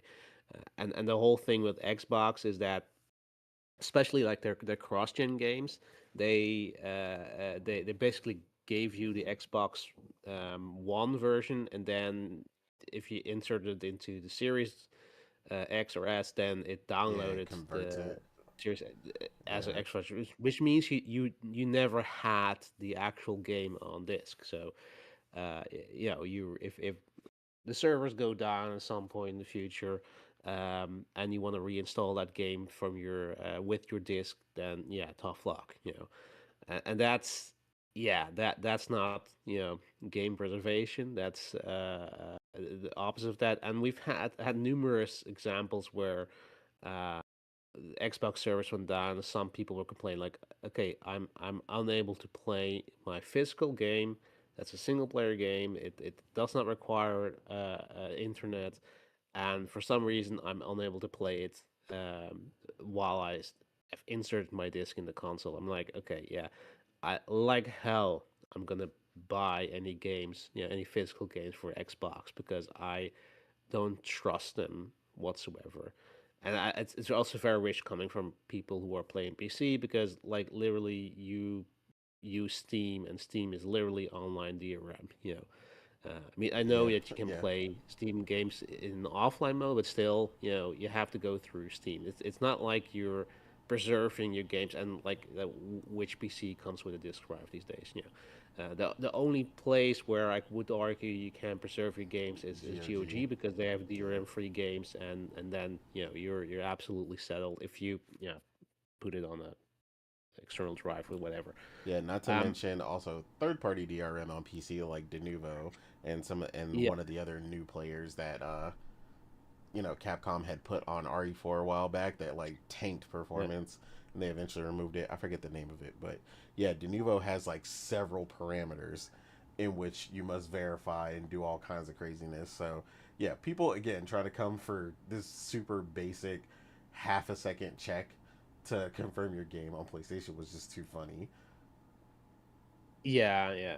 I mean, look, this is. I mean, you also, of course, have the other side. That I did also hear a lot of people somehow trying to argue. Yeah, no, but you don't really own anything, and it's not bad. Like, look, if it really was a check-in, I mean, I'd say you had the right to complain. Like, if it really was a permanent thing that you had to check in every 30 days, like, because it no, no, Yeah, you I shouldn't agree. just let them be and accept and say, yeah, it is what it's like. No, no, Yeah, no, every that's not 30 how it days would works. have been crazy.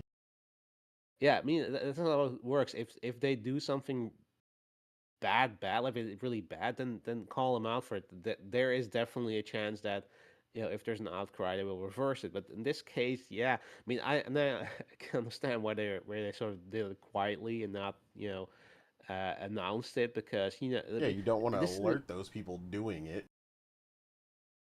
Yeah, but like this is what they were. They know what's gonna happen. It doesn't matter if they had announced it and exactly explained what the deal was. People would still look. Oh, look, Sony's anti-consumer. Yep. Oh yeah, Yep. they're doing this now, and they're just gonna do in the future. They're gonna make sure that you have to all be online all the time. Like, yeah, I mean, you know the drill. You know how this works. Like I said, it's a fucking mental illness. They just want to hate PlayStation for the sake of it. And I mean, like, again, like, I'm all for game preservation. I like owning my games.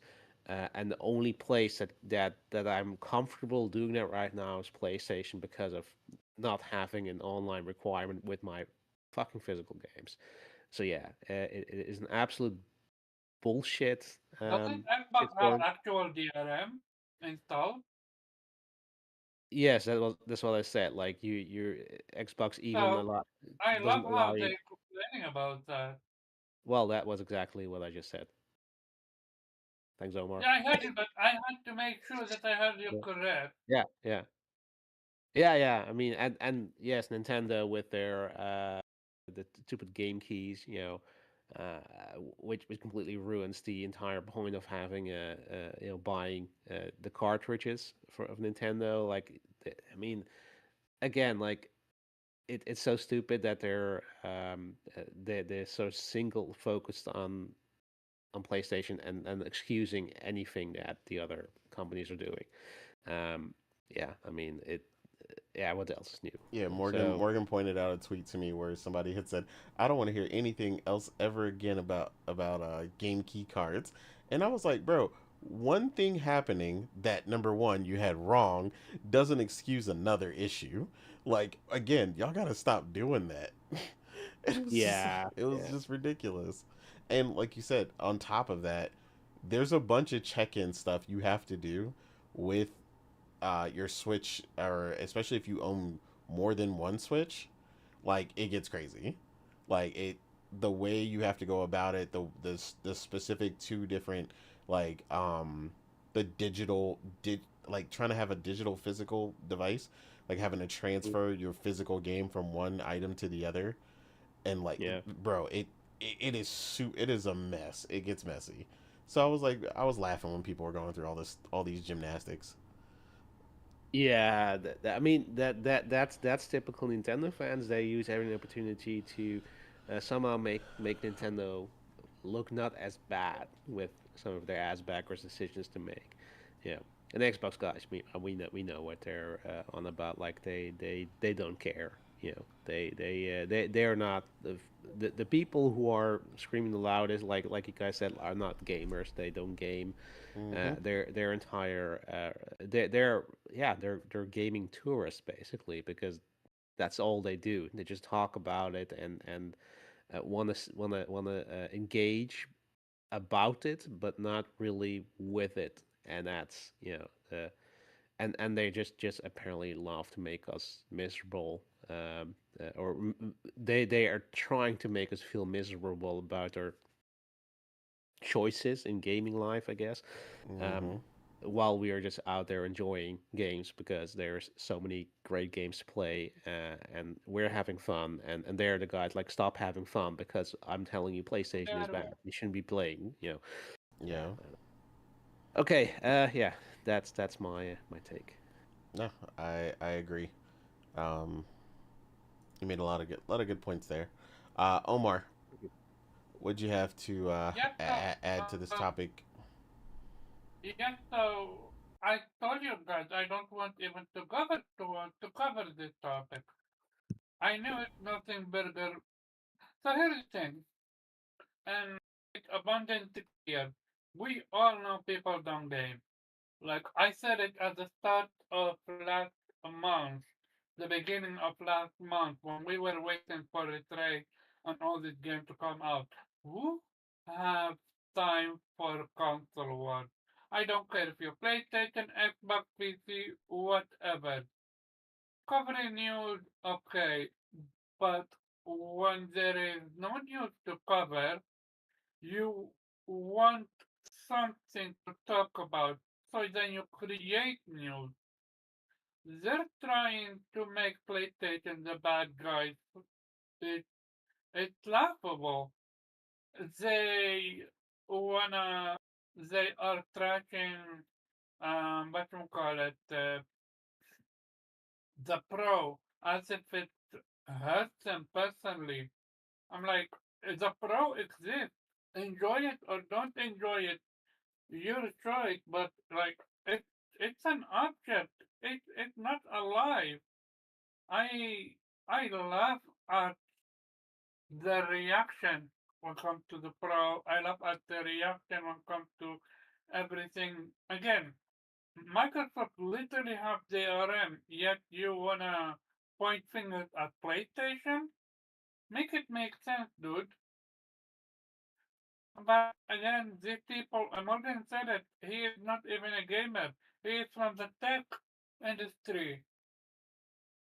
He is worse than I Grifter, but wait, it's wait, even wait. worse. I think you Yeah, might have misheard something. And that Morgan didn't say that. absolutely did miss her. My bad. Um, I don't know who is this Spawnwave. Heard, I have Spawnwave heard the name. Spawnwave is a gamer. I said he is not a tech person like that. That's what I said. And Right. I said people attempting to go to him or depend on that video that he put out where he did something that he thought was a tech based basically a litmus test for the issue, and then he turned out to be wrong. Um, was So the this it is was the all issue? backup. Yeah, I mean he messed up. He basically thought he confirmed a bunch of stuff. He thought they thought he confirmed the C bomb thing being back and all this stuff. Like basically a bunch of crap happened that they thought from him removing his CMOS battery, and it was just all completely incorrect. And it was just that he yanked it out and it flipped out and it like went back in time and a bunch like it was super weird. But again, it wasn't a good test and he did the most, which no one should ever even do that to their device. So that was stupid to begin with. So again, promoting that kind of stuff is ridiculous. Kids out here trying to imitate this stuff, like I don't know, it was just bad all around to try and Probably. again garner attention to try and get that to work, when the reality is, like I said, the better way was what came out literally like an hour later, where someone had, because people had games within the range and just right outside of the range.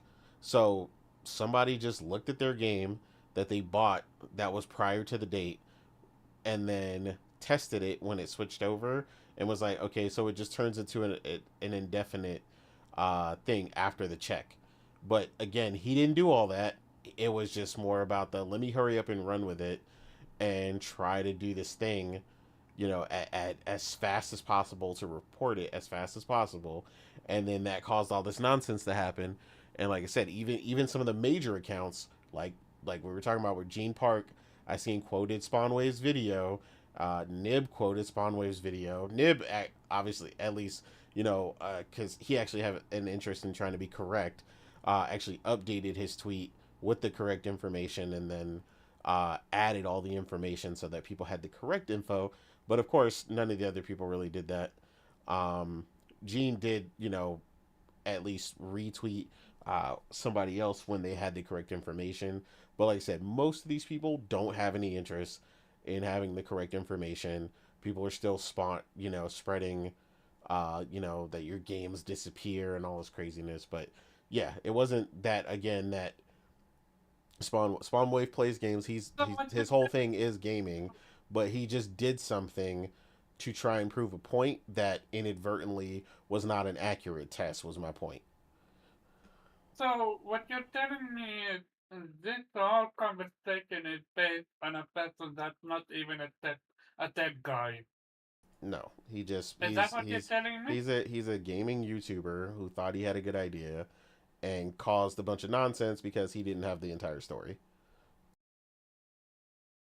And instead of waiting on actual tech people to do their, research Nah, because before. the correct information doesn't spread, like we said, like the lie, because people want to believe, like Morgan said, the negative about PlayStation. So Yeah, those so people basically they cultivated want, and pushed that narrative yo, all over the place within people, hours.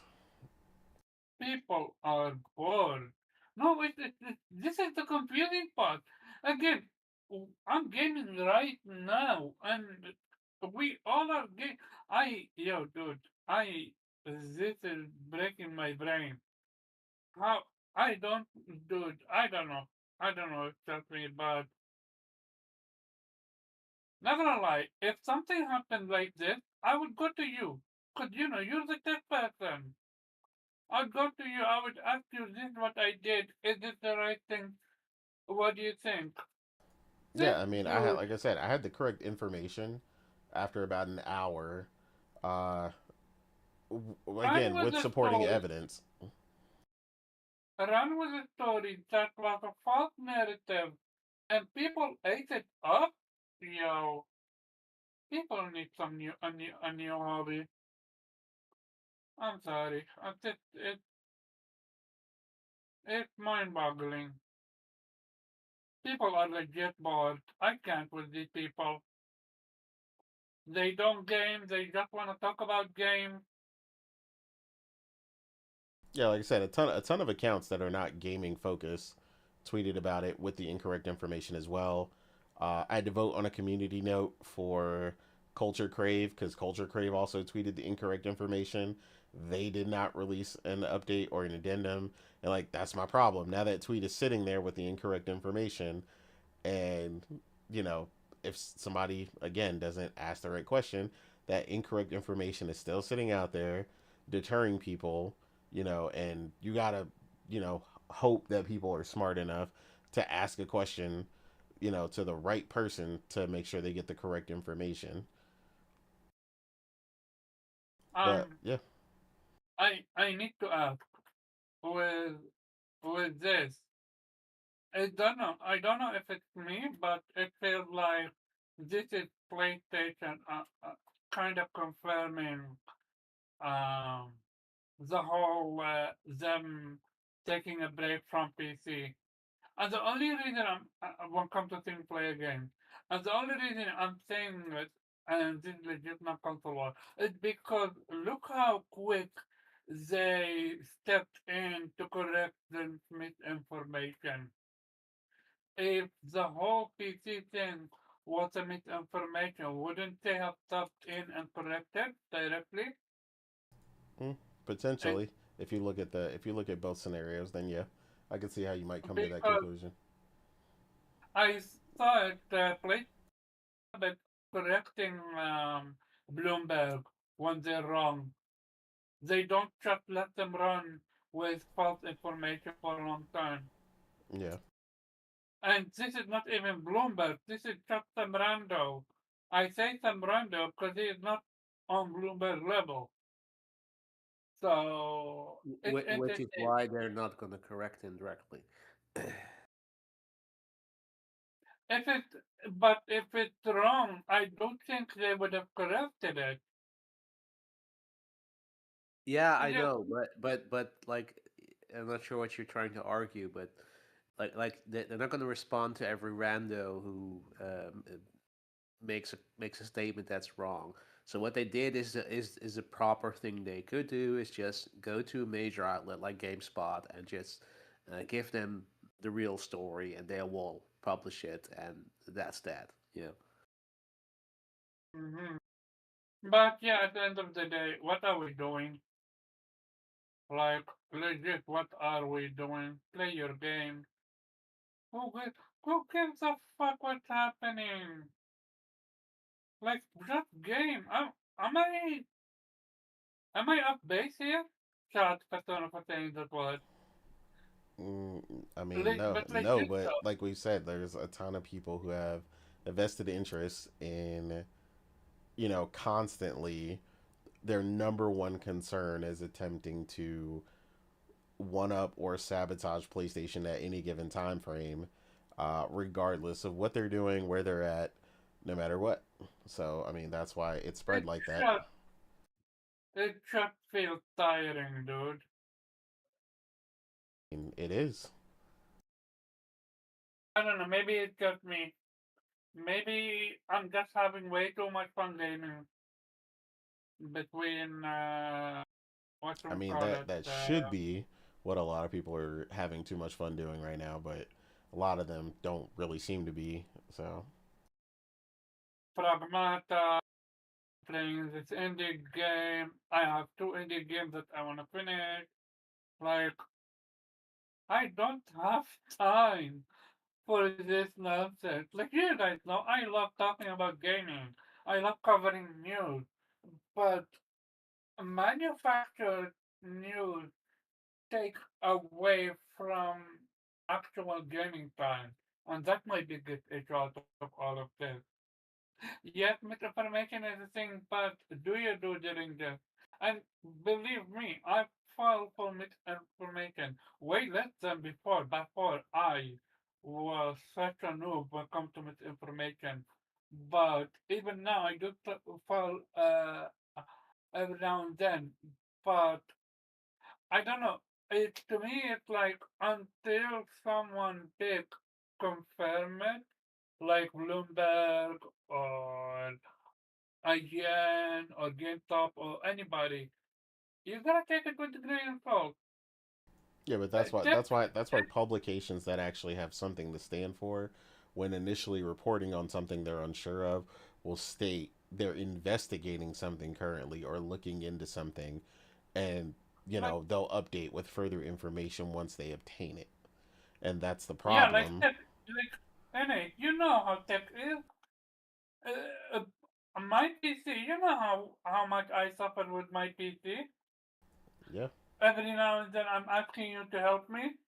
Like tech, you can literally move a PC 1 millimeter and your PC act up. I'm exaggerating, but like tech is iffy. You don't take tech that seriously. I this person Palmwave, have he said a single thing about Xbox and their DRM?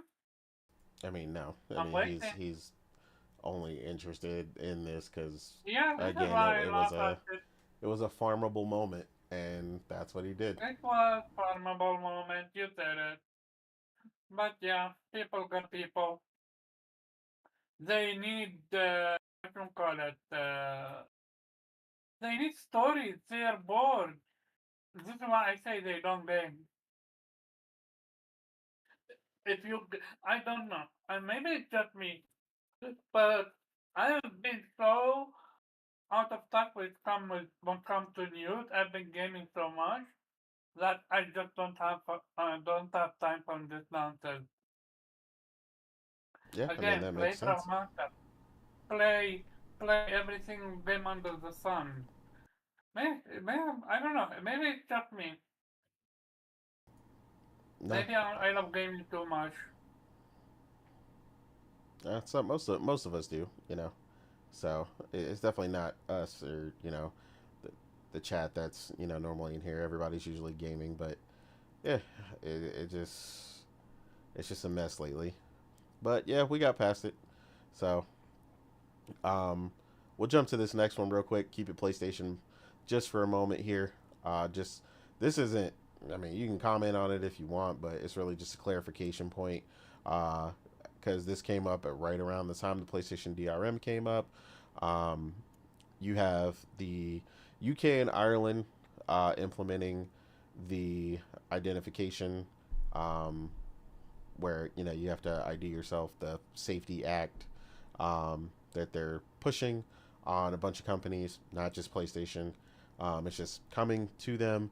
Um, the main reason I just wanted to bring this up, like I said, it's not much of a talking point. It's just to correct the information. A lot of people are like, "Oh, well, your PlayStation becomes useless if you don't, give them your ID or this, that, and the third. You can't play your games. You can't do anything." Again, all that is a lie. Um, if you 100% just can't manage a way to do that, again, UK and Ireland specifically at this moment, if it updates to somewhere else later, we'll have that conversation.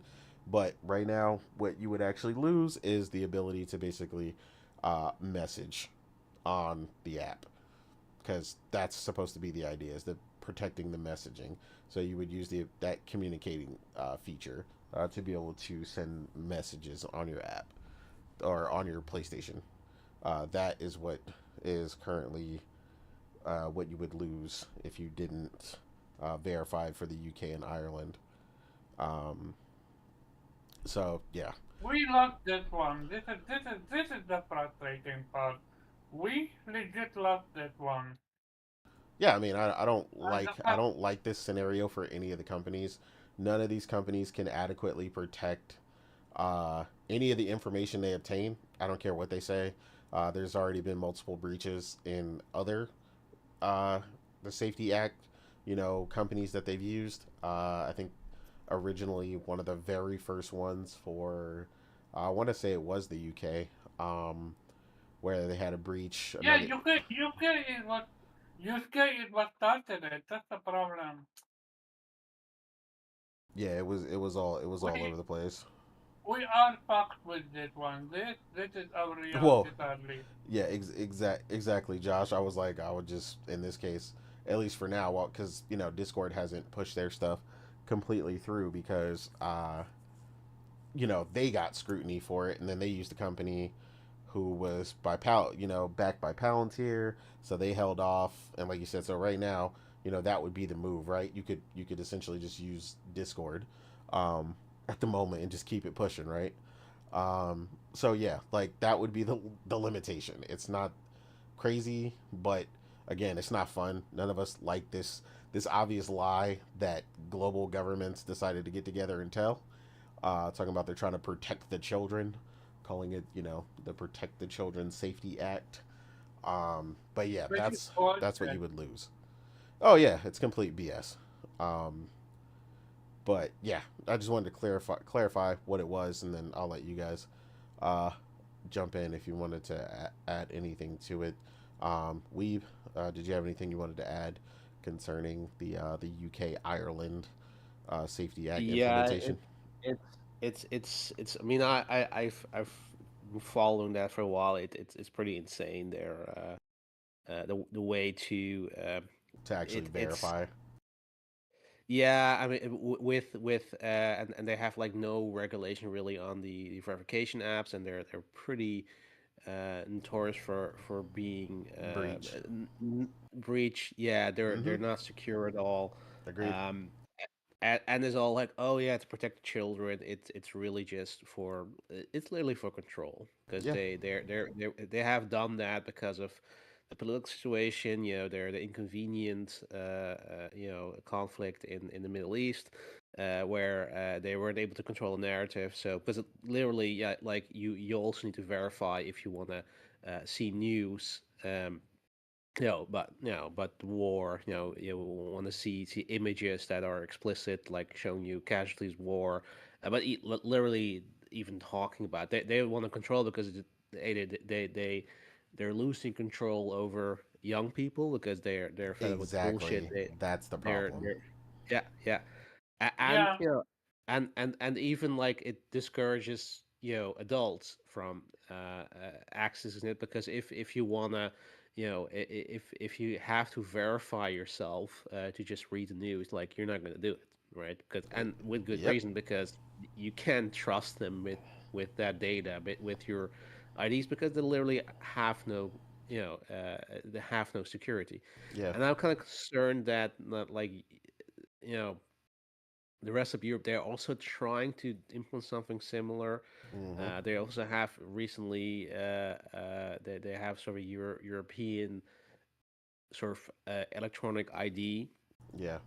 which is also already cracked. So they already Jeez. uh, yeah, it's like the application they develop is like very easy to hack. So it's an insane how they are thinking to get away with this. I mean, like I do hope it's there's the thing is like with UK and Ireland, like okay, yeah, they're you know individual countries, they can do Yeah. implement that, or like UK is a collective, but still, it's a single country for effectively. um, but like European Union is not a monolith, as in it can force its members to implement laws that are against their constitution or against their own privacy laws. Like, and that's kind of thing is like they have tried this before with some other things. It's at Mm-hmm. least I'm pretty because the Dutch privacy laws are pretty strict. Yeah. I'm I'm fairly confident that if they were to try that to implement here, that basically our courts would just throw it out and say like, yeah, no, not gonna happen because it does not, it's not allowed according Yeah. to our, or probably not even according to our constitution. So I'm pretty yeah, I'm not that worried yet for the Yeah. time being. But also like that's kind of things like, yeah, PlayStation is doing it, but like Xbox and Nintendo will have to follow suit. Uh, Exactly. And it's and it's just to not be like, just to be clear to people, PlayStation is not specifically doing it. It's the government doing it and then telling them, exactly. "Hey, this person is If now allowed." PlayStation had outside with this one, Yeah, play. Sorry. I was like, PlayStation themselves is not doing it. Yeah. Yeah. No. Clear. That like they're like, no. Why would they? Like Yeah, this is exactly. yeah. If anything, it's a detriment to them because they could potentially Yeah. lose people by having to comply with it, but they're forced to comply. Yeah. What'd you say, Omar? Yeah, make yourself no illusion. Like this is they might be the first then, but I mean Microsoft and Mm-hmm. Nintendo will have to follow suit. Yeah, because I've seen people like, oh well, I'm not giving my information to a company that got hacked or breached before, and I was like, they're talking about giving it to PlayStation, right? Like you're not giving it to PlayStation, you're giving it to the government entity who is identifying Yeah. this, who is then telling PlayStation that you Yeah. got the green light. Exactly. I was like, and to be clear, the other they thing started with that I'm Discord, so right? that Discord has not implemented it yet because they got What? pushback. Discord got Yeah. pushback. Um, but So how can PlayStation not get that thing to come then? that is not how it works. That's a whole nother thing. Hold on, you fucking up my train of thought. Um, but yeah, so just to be clear, PlayStation's like one time hack, that major breach or whatever that everybody is so concerned about, that one hack Mhm. back during the PS3. I was like, Microsoft has gotten breached about 10,000 times since then. Yep. Like, I need people to stop thinking about this one hack that happened, and then what actually happened after, which people keep mentioning, it was just like a mass DDoS attack, and that's what kept the PlayStation Network down for that extended period of time, from like a mass like set of basically set of servers and computers around the world. That's what that was. That's not. It wasn't because they were hacked like long term or something. Or all this other nonsense went down. Like yes, they got breached that one time, and that was it. But like again, I read about it all the time. Like Yeah. there was a major one in either England or the UK or something, where Microsoft's security was the thing that was supposed to be protecting this hospital, and the hospital got breached with literally all the patient information and all that stuff just leaked onto the dark web. And I was like, dude, this happens all the time. So people like, just to set the record straight, if y'all really want to know about or concerned about your stuff getting breached or whatever, your information is out there somewhere already. It's just that Oh, yeah. most people don't care. I was like, our credit bureaus who are supposed to be so secure have also Yeah. gotten breached. We've had to be told, hey, you got to put on a credit freeze and go through all this nonsense because one of our credit bureaus got breached. So it's like there's no foolproof area for anything. Like even some of the best security in the world. If So let's be clear about that. if if they can hack the head of the CIA, they can hack anyone. It doesn't matter who you are. Well, yeah, Yeah. that's what I'm saying. But yeah, I sorry about mean, that. I mean, they're not that long a breach. We had like the one of the biggest, you know, data breaches in our history with one of our phone operators, and I mean, I'm getting robot calls every day to my voicemail. Um, so yeah, they'll make your yeah, like I said, like every all your data is out there somewhere, you know, and Yep. Microsoft has had also direct hacks like of their own, the data of their own customers, are far worse than what happened with Sony. Hmm. Uh, repeatedly, and yeah, they're not talking about it because, well, it doesn't fit the we need to constantly remind people that we hate Sony narrative, right? Like, The yeah, bad guy, yeah. yeah, because I don't know, for some reason, if you're too successful, everybody hates you. Yeah. They need you to be a bad guy. They can't compete, which Phil Spencer admitted himself. Yep. But yeah, even Josh was saying they got told at work about a PayPal hack or whatever, and I'm like, again, one of the more secure forms of payment, Yep. and I get messages all the time. You got to change your thing. Matter of fact, Ubisoft the other day. So Ubisoft has apparently changed their website or wherever they store the appropriate data or something.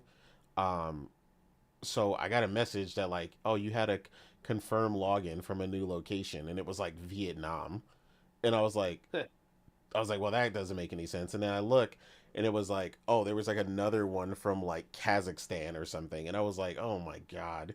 So it turns out that they like moved to like a different server, so it like disabled my two factor on my Ubisoft account because you had to re-enable it.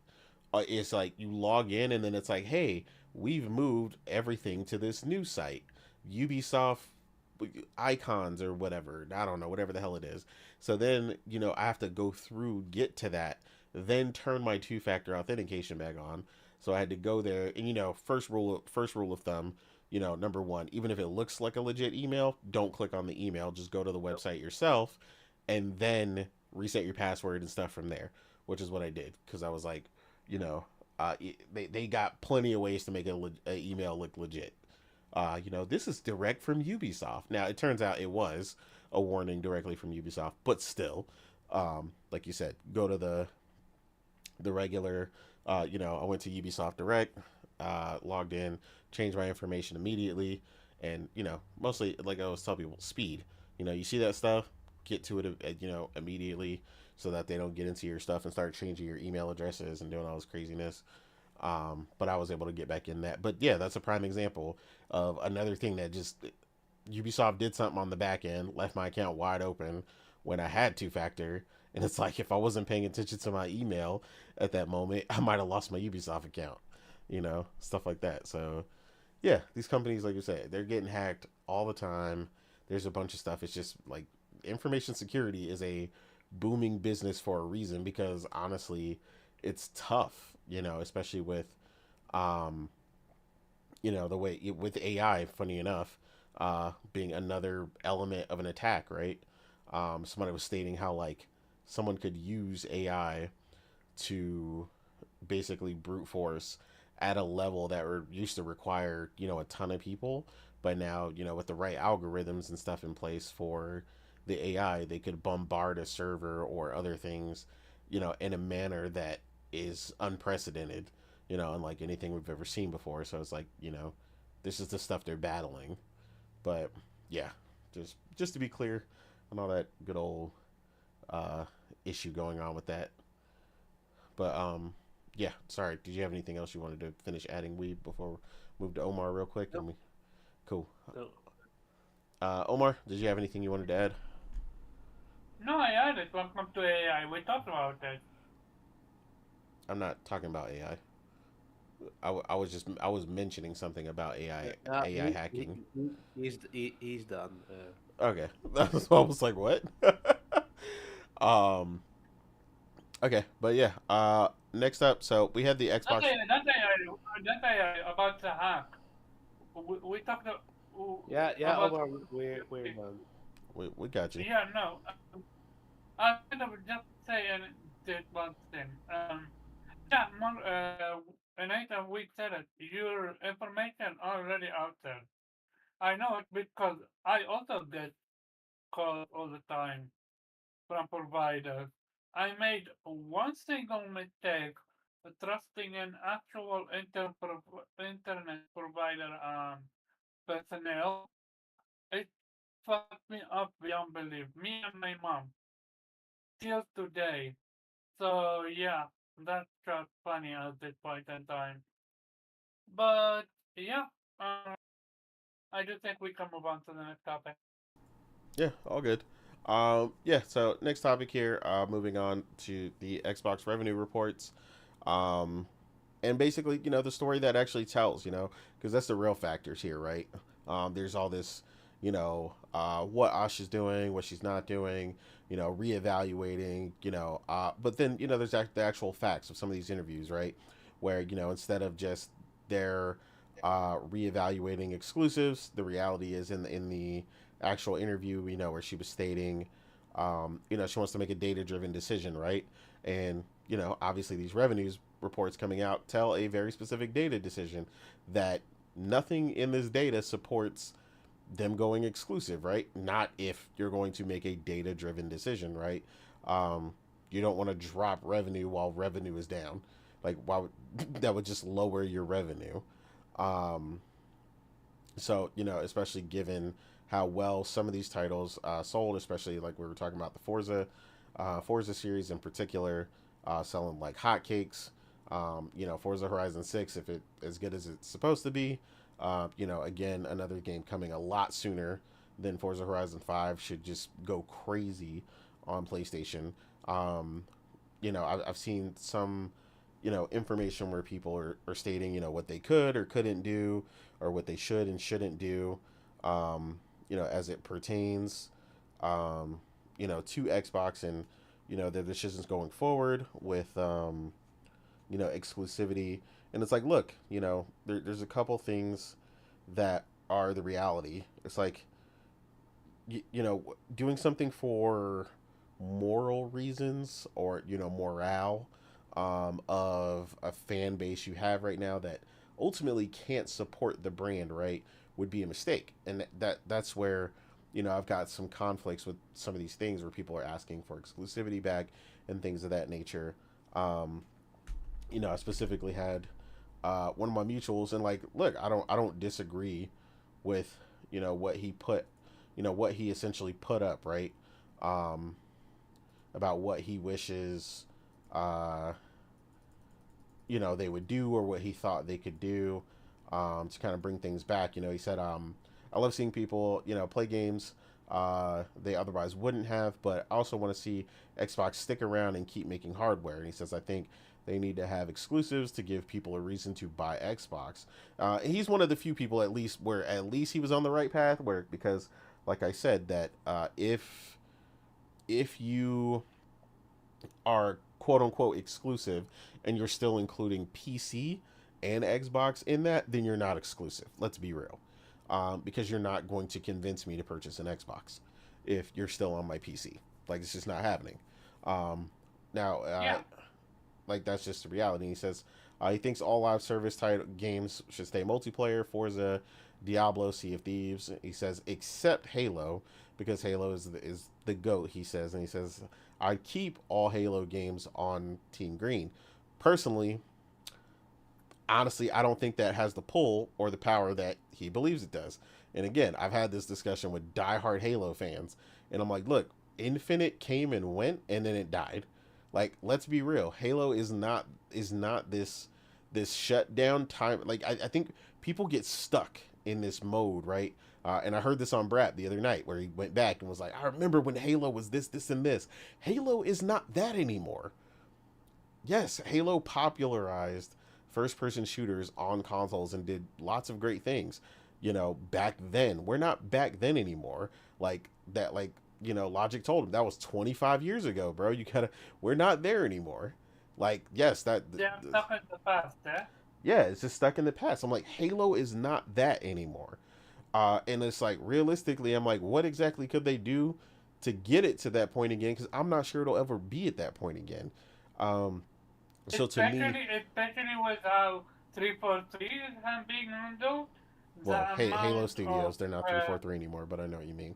oh man, okay, the Halo Studio is being handled. Yeah, I would legit not be surprised if they just put Halo on ice. Outside of the remakes that's being made for PlayStation fans, I don't think, yeah, I yeah, don't think they're gonna do anything about Halo anymore. yeah. I just don't see Why it. would I you? don't see it. To me, If we, to me, Halo is at a point where, like I expressed to somebody, where I was with God of War, when I was like, I don't want another God of War. If they make it, if Santa Monica made another God of War, I was out. And then they came out with God of War 2018, which completely reinvented the franchise, and I was like, cool, I'm back in. Let's go. This is awesome. This looks great. This is fresh. This is new. This completely I mean, reinvents, the franchise, and they had to take that's that what they risk. wanted. That's what they wanted the original Halo, uh, what you call it, Infinite to be. Halo Infinite was supposed to be something massive, and they fucked up, but they fucked it up beyond belief. Well, it's supposed to be massive and It, is massive is something they need to. no, no, what I'm talking about, you were supposed to go to different planets. You were supposed to have space fight. If I remember correctly, Halo was supposed to be massive, massive. Shout out to, well, he is dead now, so rest in peace, Khalil. Khalil has a confrontation with actual Halo dev, even Phil Spencer back then. And yeah, the vision didn't turn out to be what it is. I truly believe they missed out on a Halo reboot with Infinite. Yeah, I mean I the franchise is would not, maybe it is not as strong as it was supposed to be. That whole vision clearly didn't happen. The team is struggling right now currently, which we know. Plenty of people are leaving. People that have been veterans on the team, like there's just a bunch of turmoil going on. Like I said, it's just not that franchise anymore, and people keep looking at it with rose-colored glasses, like, you know, like I said, like we're still stuck at Halo 3, and it's like it's not that anymore. It's not shutting down Times Square. It's not a global launch that has people cheering in the streets. It's not like, it's just not that. And it's like, it has to be, if you want it to get to at least a new point or interest in new people in this game, you can't just keep creating the same game. And honestly, I'm at the same point with Gears, right? Like, yeah, the campaign for this upcoming Gears um, I would can be interesting, but Gears has not sold, 100% has not sold like it previously did. 5 did not sell all that well either. So Gears is on the Gears decline. E-Day. Gears E Day what? We're hearing a lot of good thing about Gears I don't give a E-Day. shit what we're So hearing I would about Gears really E Day. What I'm saying, I said Gears E Day, the campaign could be good, but Gears of War is not where it was at before.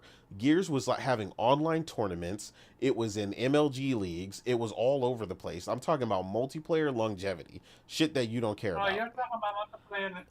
I'm I talking about the multiplayer is longevity of the franchise. hmm, Gears. Gears is not just its campaign, and this is where I said you differ, because we're talking about two different things. Gears E Day, the campaign can be fine, but Gears strength needs its longevity, and they need people to be in it, to be playing the multiplayer for a long time, to be purchasing these microtransactions.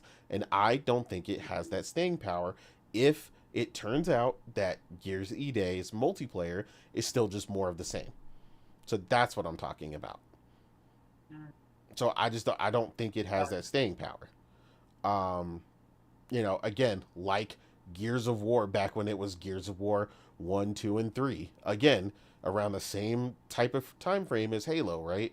Halo went a little bit further with 5, maintaining its popularity, but right after that, it started to fall off. And again, the problem is a lot of these studios, they get stuck in a cycle, and they don't let them create anything else, right? They literally renamed the company, the studio, Halo Studios. Like, again, you gotta let some of these games or these franchises breathe at some point and work on something else. Maybe the team just don't have the ideas to really push them forward, or you don't want to let them push forward enough. So it's like, if Halo is only ever going to be what it is, it's never going to be enough, and you're just going to keep reiterating and trying to put out a franchise to capture something that's no longer there, including from the people who are big fans of it. Like I said, I've had this discussion with people that had so diehard they got Halo tattoos. Like, they love this franchise, but even they accept that if Halo keeps coming out and it's more of the same, it's not going to get anywhere and it's not going to gain any traction because you don't need the people who are diehard Halo fans. You need new Halo fans. You need people who don't want to play Halo to want to play Halo again. That's what you need. And you're not going to get that releasing Halo Infinite 2.0. You just not. Um, but then, like I said, I wanted to finish the rest of what they said. They did say anything that is not live service is exclusive. They said Elder Scrolls 6, Gears of War E-Day, etc. only on Xbox.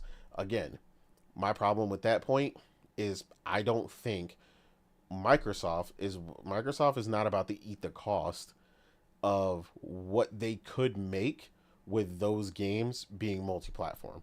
No way, especially Elder Scrolls 6. Got to be out of your mind. PlayStation sales on that alone would be absolutely insane. Like Skyrim was through the roof on PlayStation. So again, I don't think they're looking at the numbers, especially like we said, if Asha's wanting to make a data-driven decision, there's no way Halo or Elder Scrolls 6 doesn't launch on PlayStation. Like So I there's missed just no it. way. But who are you talking about? I mean, Who the is person it? is irrelevant. The person is irrelevant. That's not the point. Okay. Their Okay. points So are the what person are is. yeah. If You the person. Okay, I get it. I get it. yeah, So you you're don't know the focusing on. person, so like I said, the what I want to talk about is their points they're Uh, making. okay, Um, so for a second I thought you were talking about Shara or someone else higher up that made this they did not make these. I'm saying having this talking these are point. I'm Okay. reiterating a point that I saw because again, Gotcha. this You had it person, somewhere. yeah, Yeah. this is a person who has actually made a declaration where I feel like this is what they would need to do, but I just don't think they can do it because everybody else who's a Halo, who's a Xbox fan, has been constantly like, oh, when they keep saying exclusive, they mean Xbox and PC. And I keep telling people if you are going to be on Xbox and PC, you are not going to garner anyone new because people are just going to go to PC because Yeah. a large part of your fan base has been bleeding to PC since prior to 2016. But as of 2016, when they started the initiative of putting their games day one, they've been bleeding people to PC for years now. Years, like oh, that's a decade now. They've been bleeding people to PC, even if we're just talking about when they started their day one initiative. And it's like you're not going to get people to come back who are playing these games on a 5080 on even on a 4070 like you have. You're not going to get these people because why? Your 4070 already outperforms the best hardware that they offer. You're not going to pull these people back.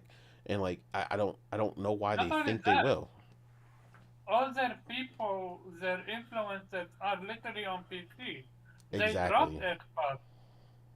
Exactly. And the only reason most of them have an Xbox is because most of them, the influencers, guess what? They got it for free when it came out. Yeah. But most of them are not playing it. Most of them, like we know for a fact, are playing it on PC because they're all been disappointed with the performance, of these titles on Xbox, and they want to play them, even though I they mean, promote Xbox, but they don't play on it. we saw it with Starfield, eh? They were hyping Starfield up, and what? It turned 30 FPS on Xbox while PC it was running 60. Yeah, I mean you see that stuff all the Why time. would you, why would you play Starfield on Xbox when you can play it on PC? Yeah, I mean This is not like I played at PlayStation. 160 FPS. I'm not playing it on an Xbox ever. Like I don't care And about this is play not anywhere like or any of play, that. and this is not like PlayStation where you need to wait for it to come to PC. No, this is day and day. So you're absolutely not missing out by going there, by playing your game on PC day and day. Yeah, You I don't mean, need to wait for, and then afterwards they fixed it. But I'm like, you're little too late with this one. well, yeah, and With the, that's the problem I've seen from a lot of people thinking like they'll do that, or they're saying like they're asking for Xbox to implement the PlayStation strategy, where but with a definitive date, wait, meaning a year later, where the game comes to PlayStation and PC or Xbox and PC, and then a year later will release on PlayStation. And I'm like, but that's ironic that you guys are asking for that, because you guys stated the reason PlayStation's PC initiative didn't work is because releasing a game a year later doesn't do anything, even though we have supporting facts showing that's not true, because uh, Forza Horizon 5 came years later to PlayStation and sold over 5 million copies. So we also know Yeah, that's but the not true. issue with that conversation is PC people are not gonna listen. Well, let me say, if you do that, you're You gonna make lose sure you listen to what I the said. audience. Make sure you listen to what I said. PC. I didn't say PC coming later. I said PC remaining day and date. I said PlayStation 12 months later.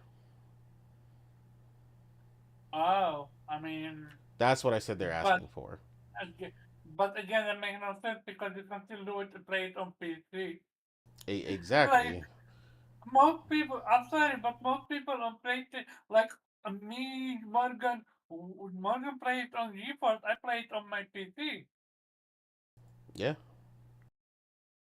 So But this that's why whole I'm saying it doesn't exclusivity it nonsense doesn't is it doesn't work, because the this idea whole they have for this is that it will generate more people to want to purchase an Xbox. But the problem is, this is implying that the decline of Xbox hardware sales started when they started to put games on PlayStation, which is not true.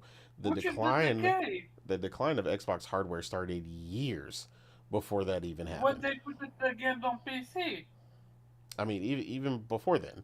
But that's what I'm saying. even Like before none of even those before that. decisions, none of those decisions helped.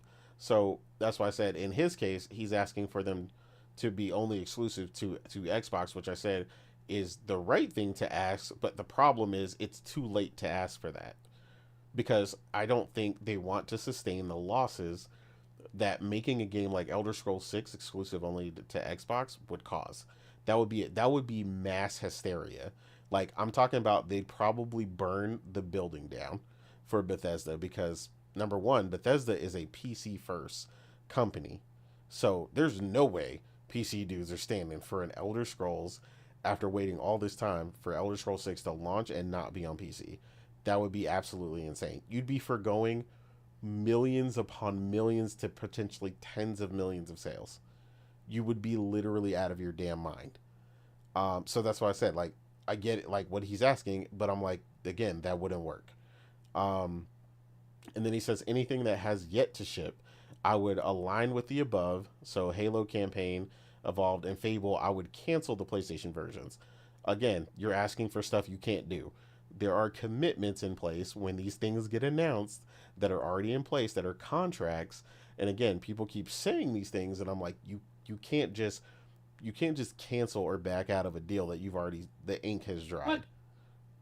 the word I'm listening to is literally reminding me one PlayStation fan where they the same thing when it comes to PC for cancel this, cancel that. I'm like, you do realize the, they've been working on it for what, years now, after we found out what's happening with them Okay, putting their so games that's on different. PC. I'm talking about committed contracts.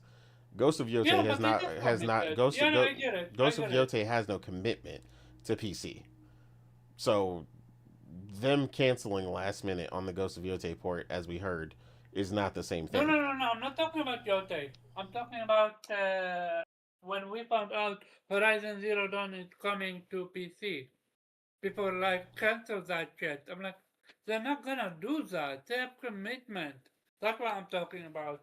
Yeah, once something is announced, the cat is out of the bag. Yeah, The precisely. ink has been signed, contracts are generated, but yeah, stuff that has not is, yeah, that's a whole different ball game. The only thing that's on here that he realistically stated, that I feel like would give them any sort of traction, especially given that PlayStation went up on their price. But I also think they're not about to eat this cost either, because they said they don't want to eat the cost on hardware, and they were the first to say they didn't want to eat the cost on hardware, which is slash the prices of the Series X and S. He said specifically do it before your big titles hit, to entice players to jump from last gen to this gen.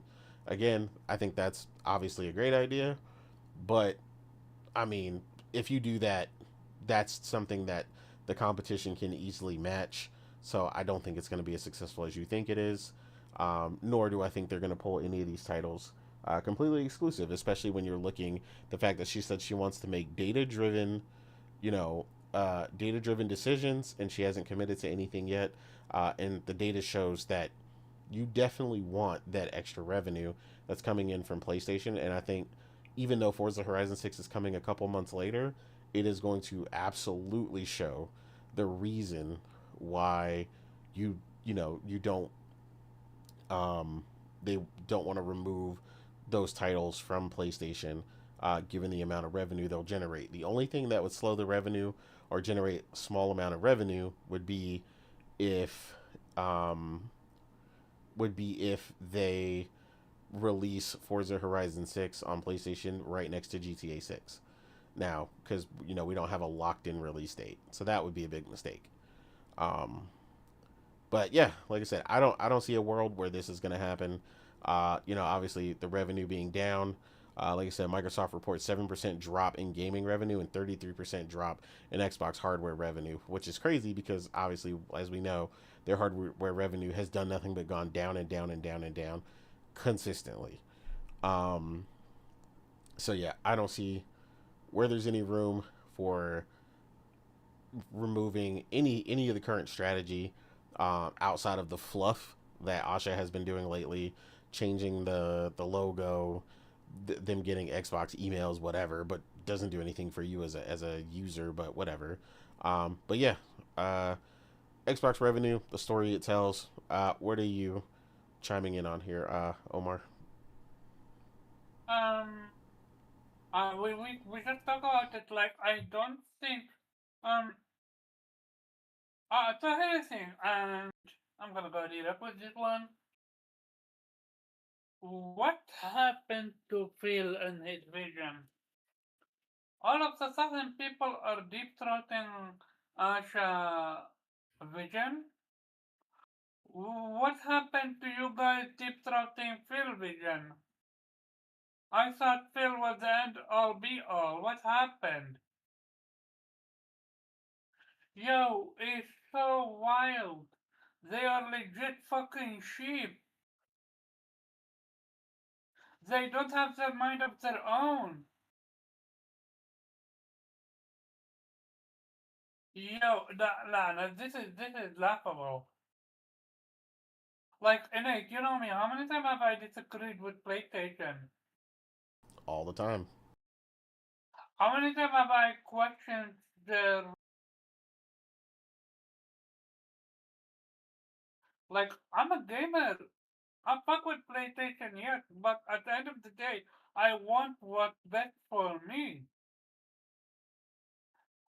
If you feel, if you feel like the way they are going gung ho on exclusive, it goes to show they never wanted exclusive. They never wanted to lose exclusivity in the first place. They only not accepted it, stomached it because it was Phil Spencer vision. What happened to Xbox Vision?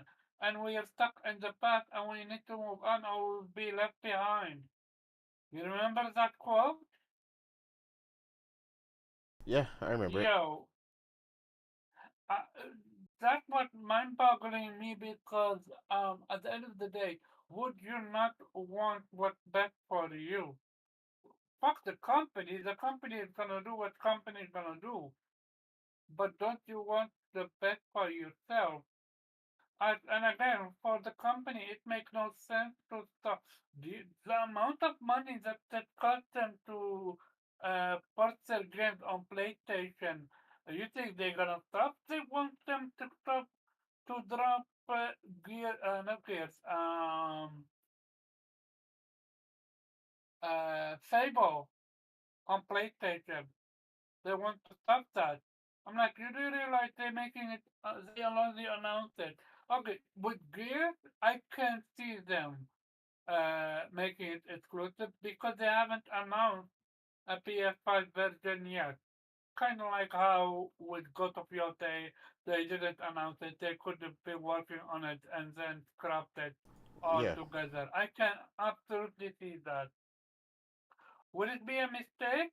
Yes, because we have PC. Like, Margaret doesn't need an Xbox to play Gears E-Day. So even if you kill PC, you need to kill what do you call it? Streaming, aka GeForce. I don't know about other streaming Well, devices. All I know about GeForce is PC. What they would oh need to GeForce what they is would PC. need to Okay, stop is they would need to stop at that point. They would day and need to date. stop the streaming day and date games because Yeah, if they're on day and date on Game Pass and you have Game Pass, you also Ultimate, you also have the ability to stream it, via the cloud. So you still wouldn't need an Xbox. So again, there's a I bunch of avenues to still gain access to it.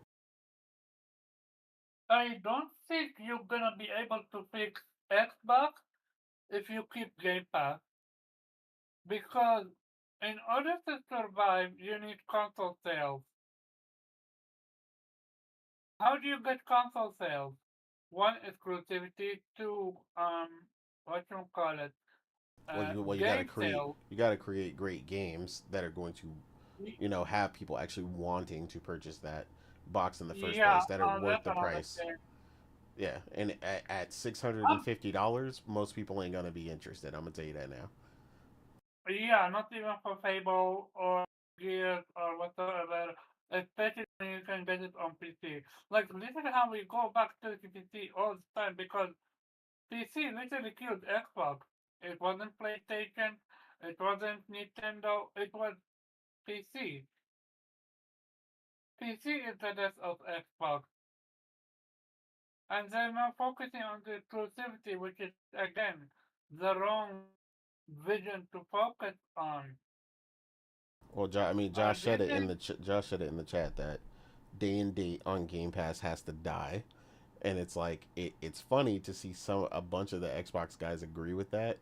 That if that has to die in order for them to get exclusives back, they're willing to do it after again toting the company line for years now, of all this nonsense, this is the future of gaming.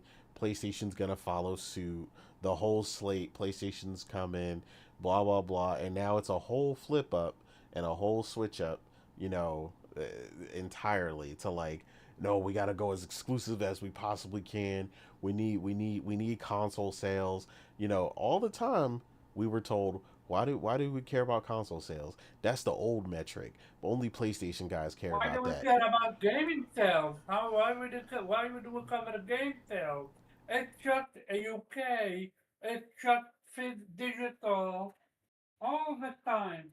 We covered it with Yep. Resident Evil 6, Resident Evil 7, Resident Evil 8, I meant. Resident Evil 8, Resident Evil 8 selling what? 90 plus percent on PlayStation versus Xbox. They're like, oh, that doesn't matter because it's UK. Or it's because it's digital. I'm like, or physical. I'm like, you guys, do you realize how much 90% means?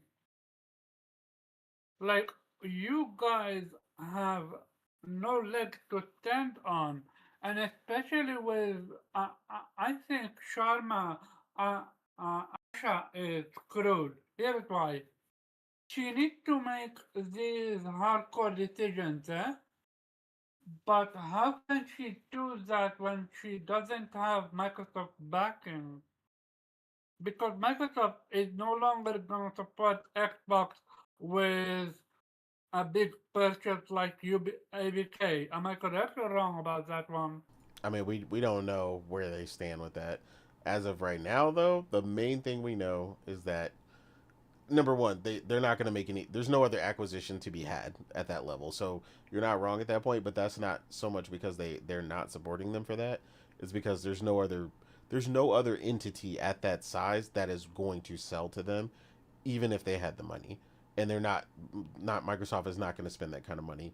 You may see smaller acquisitions. She did comment on potential smaller acquisitions happening, but you will not see anything on the size of ABK. But like I said, that's largely because they really don't exist, and anybody who does, like a Capcom, is not selling to them. So yeah, so that's why you wouldn't see it. Not necessarily because Microsoft specifically isn't backing them for that, but yeah.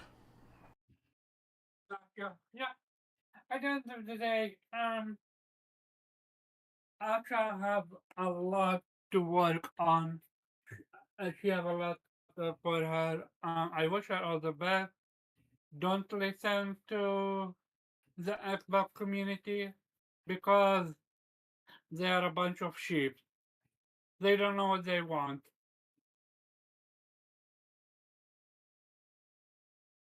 They they think they know what they want, but the, No, they the, don't. No, no, no, no. They don't think. They just they're a bunch of sheep. They well, no, no, don't. no. What I They mean by don't. that is they're talking about wanting exclusives now, without considering the consequences of what that means, and the fact that that could ultimately mean the shutdown of Xbox as a whole. That's what I mean, but they don't Yeah. really know.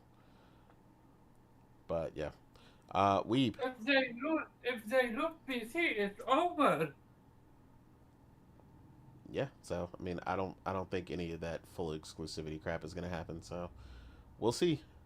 Uh, Weeb, what are your thoughts on the Xbox revenue discussion here? I mean, without Really? Xbox sucks. Uh, Uh, did I you mean, tell your huh? Series X or not yet? Sorry. Did you sell your Series X or not yet? Oh no, no, I'm keeping it as a trophy. Uh-huh. If you send it to me, I can play, what you call it, these two games that I have always wanted to play, the JRPG one on Xbox. That's the only two games that I want to play. Lost Odyssey and Blue Dragon. Yeah, tough luck. That's the only reason I bought the thing anyway. Really? Yes, really, Was it worth it? not really. I mean, you can always play Viva Pinata. No, Omar, you can't.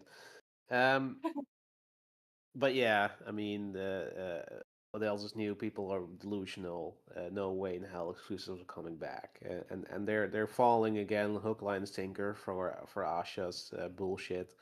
You know, uh, different management, same story, really. You know, they're doing the exact same thing that they did before, the fueling that parasocial relationship, and it shows you how fickle these fanboys are, how quickly they've thrown out Phil Just enter it. and Sarah, and now they're oh yeah, now she's gonna save it. Yeah, the person directly pointed by Satya is gonna change all the things that Satya did to Xbox. Yeah, yeah, sure.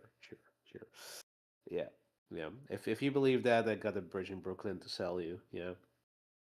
No, no. Xbox is gonna go full third party. The console's gonna disappear.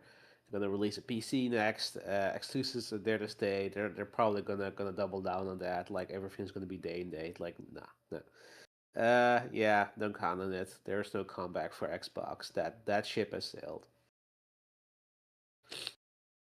Yeah, that's it. Yeah, no, I agree.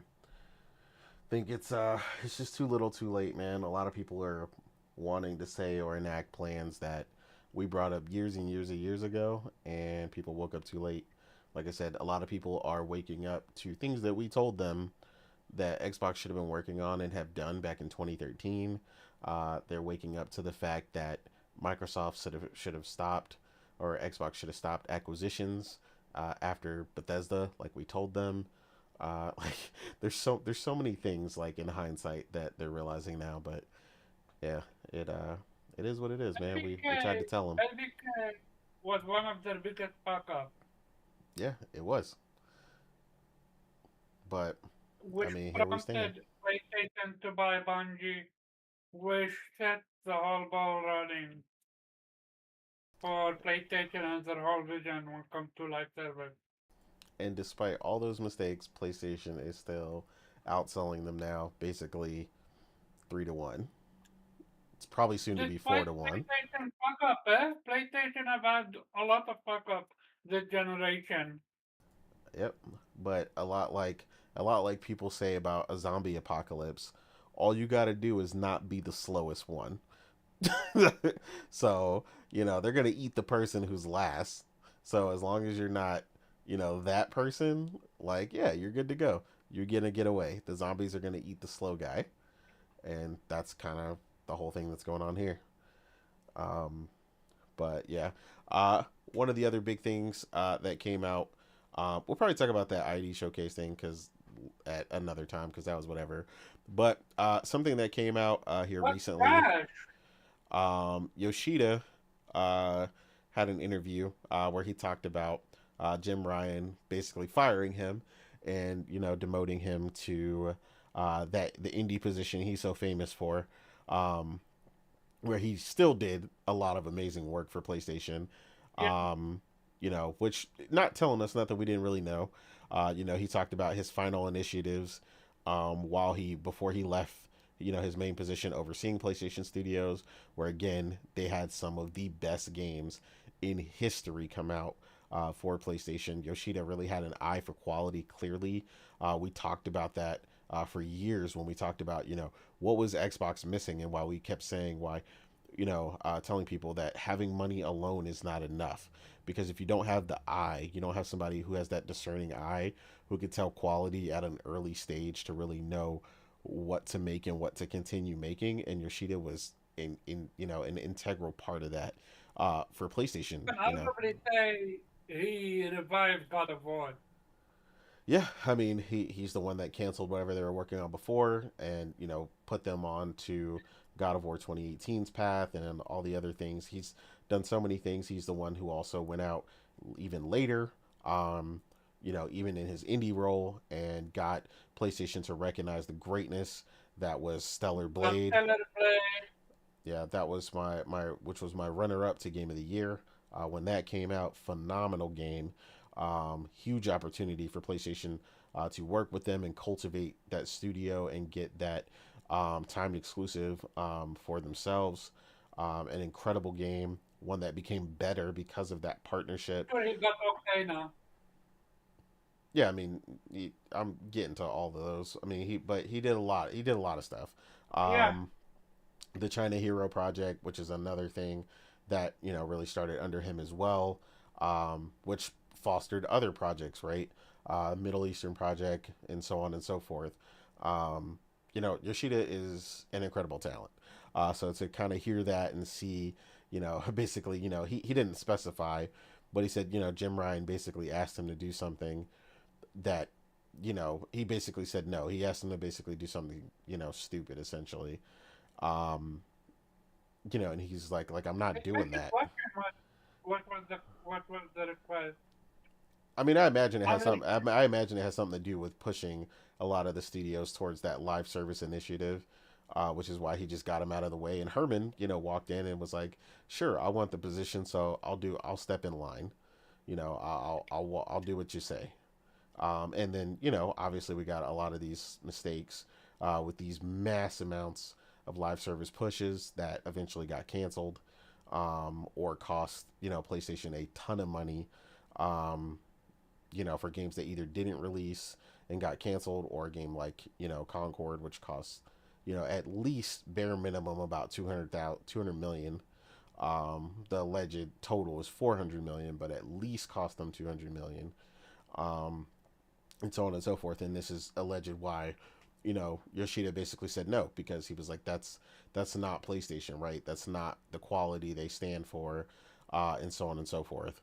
Um, but he also stated in this interview, they asked him, about PC and putting games day and date.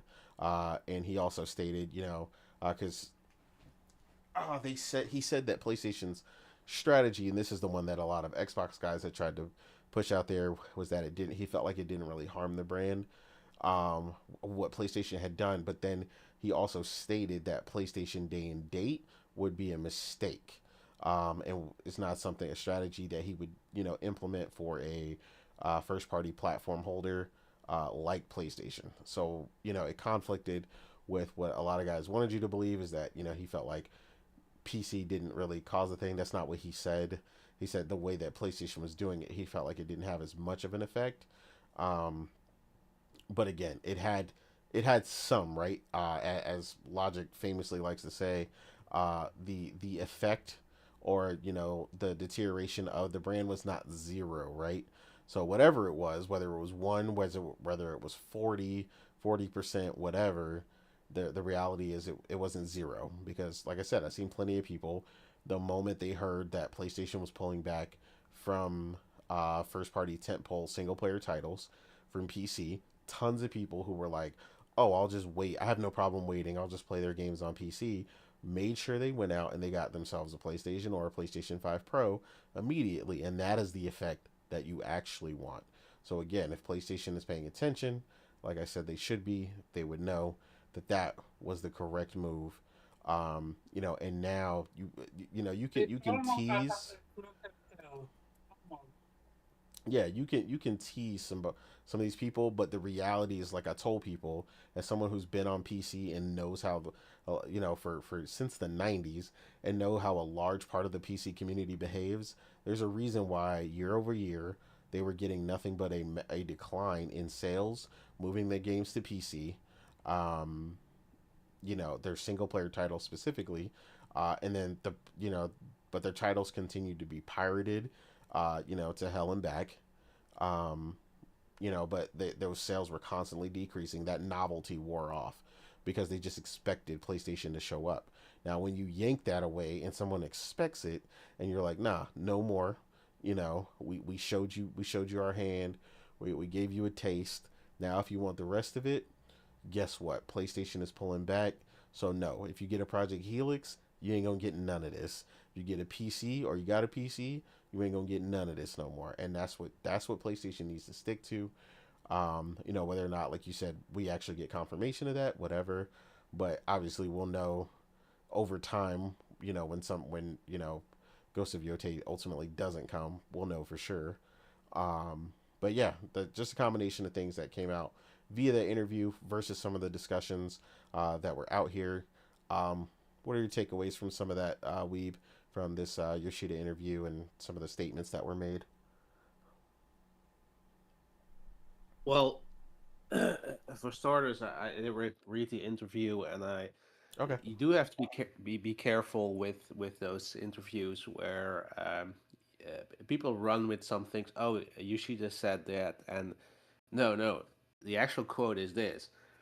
Everything else that's concluded from that is the interpretation of the writer of the article, Mm-hmm. which is sometimes quite liberal in how do you like the whole That story is true. about that PC didn't hurt PlayStation, and then sort of the next line was, oh, it actually helped them recuperate, the ever increasing budgets of the the first party games. It was like the unsustainable Mm-hmm. part. Yeah, that was the thing.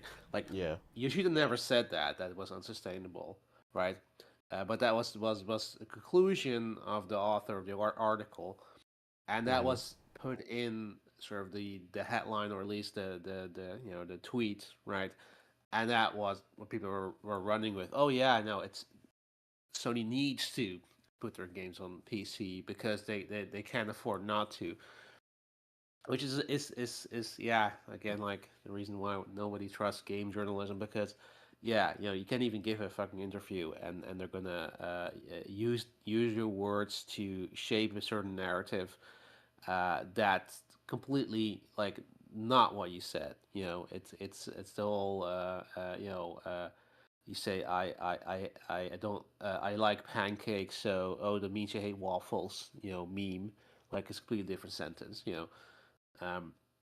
So yeah, I mean, other than that, like yeah, you know, it you know it's indeed funny that they're the people who were running with that were conveniently silent when he said like yeah. You know, day and date would be totally bad. You know, Yeah, um, they were nowhere to be found when that part came out. yeah, yep. So what you're telling me is we run with misinformation. Well, they ran with misinformation. Yeah. Okay, so we fell for it then. Huh?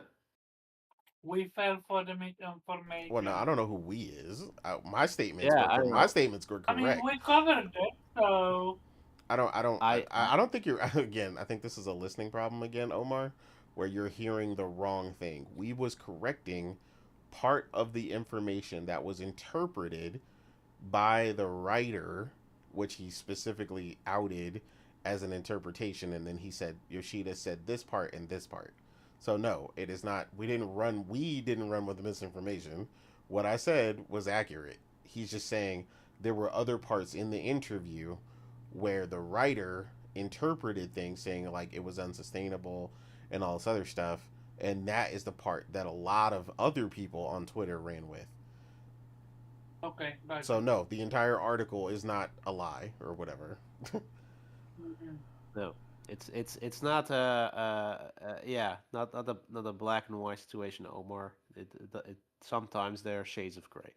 Um, but yeah, the and the other part, like yeah, that he got fired basically. Yeah, he sort of was watering it down a bit when he said like yeah, it's also awkward to be you know to have your they were friends and have your friend working as subordinate for you. Um, yeah, I don't know if I buy that. That seems more like he was trying to realize what he said was pretty damning and maybe just water water it down a bit like Yeah, I agree. um, Because the way he kind of backed off of it, I was like, well, that yeah. seems, you know. Yeah, I mean, like I've seen plenty of situations with people with friends or family and working in the you know like a hierarchy where one is subordinate for the other. Like it's perfectly fine to you know to separate the two. I think yeah, I mean the indeed the biggest issue with hand is that that Jim Ryan wanted to do things that Shu yeah didn't agree with. And I think like you said, it's probably the live service thing. Yeah, I mean, I don't want to defend Jim Ryan, but it is yeah it is it's kind of hard to keep somebody as a subordinate if you're if they're refusing to do you know what you And want them also, to do. Jim Ryan hands were tied when it comes to the whole live service thing. So yeah, I understand. Sorry, yes, what? Hey, Jim Ryan hands were tied when it comes to the whole live service Well, situation. I don't know if his hands were tied. I mean, it was a choice. It was a choice caused by the slight panic they had with Call of Duty disappearing, or at least the realization that they were dependent on it for a large part of their revenue. That shock sort of created an overreaction on PlayStation's part, or at least yeah the sort of false positivity culture where they thought they could just do it. Um, so yeah, I mean, in hindsight, yeah, Shu was definitely correct. But I mean, it also still true. Yeah, they created that position for him that they want to keep him specifically for him. You know, to keep working with indies, which he self-admitted liked and was a position that he yeah shined in, I guess. Still, yeah, certainly a shame that they yeah sidelined him in that sense because definitely one of the greatest titles in PlayStation history were yeah effectively shipped by him. Um, Not to say that we are suffering from quality, because we see still plenty of quality games coming out, which is a testament to the pedigree of the studios. That they're still fully capable of managing their output. But on the other hand, it of course has caused some issues with like with Naughty Dog, essentially wasting most generation on a live service game never came to be. Mm-hmm. Um, studio closures, distractions that were not needed, and games getting greenlit that probably shouldn't have been greenlit, like the one that shall not be named. Right. Um, The Voldemort of PlayStation. yeah. I mean, they effectively erased it from existence. Never happened. It's false, as Jonathan Frakes would have said. Um, but yeah, I mean, it's not to say like I know, like if you're Herman, I would. I don't begrudge him that he went along with it, because you get a promotion, because your boss wants somebody to basically do what he says Yeah, he wants says somebody you in the should do. position that'll toe the line. Yeah, This guy yeah, won't toe the exactly. line, but we also can't get rid of him. So now you're going to go to his position and you're going to toe the line. Yeah, yeah, yeah. And it's that's look, he absolutely has plenty of experience with managing studio, so it's not a unnatural um, uh, promotion, right? Like, it's not like if you were to want to put somebody there, you you would want to put somebody there with as experience managing at least one studio, Agreed. because now you're asking somebody to manage all the studios. So yeah, of course. I mean, that it's better than putting somebody there with absolutely no idea what they're doing. Promoting from outside, and then then you're probably, in that sense, maybe people are not giving Herman enough credit, because uh, it could also very well be that without, if they had put somebody there from the outside, that he would have done exactly what Jim Ryan wanted, Yeah, and I there would think have it been definitely could have been no pushback. worse. Yeah, Yeah, like I'm not the happiest person with no, what's going on, but I also get uh like you said, Herman being new, and like when as Omar stated earlier, hands tied. If anybody's hands were tied fairly well, well, it was Herman's, at least for a bit. yeah, yeah, Yeah, basically they were in uncharted territory. Let's give it a buck. Welcome to the well, whole situation. If they lost uh COD, it would have been over. yeah, but Then I'd say that. I mean, look, we don't know. We're just speculating. We don't have any inside, source who could tell us what actually happened. But yeah, we're just guessing based feeling on what, proceedings. yeah, the feeling I have is that probably Jim wanted to go way further, and then probably her, like, and Shu either refused, to do whatever. Like, he didn't completely saw no reason to go into the live service direction.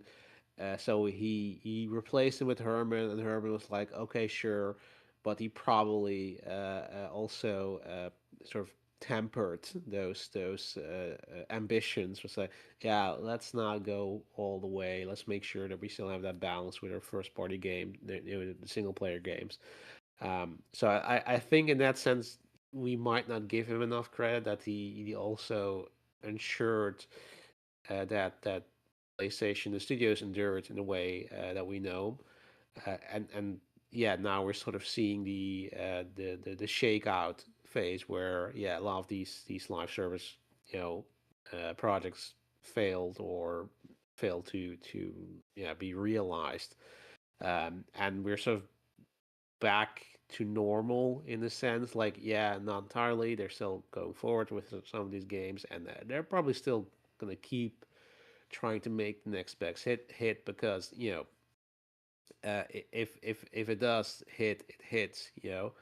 Um, and I totally still understand their fear of, or it's not the fear of losing COD that's not never going to happen, but more like the you know being dependent on external forces for a large chunk of your revenue.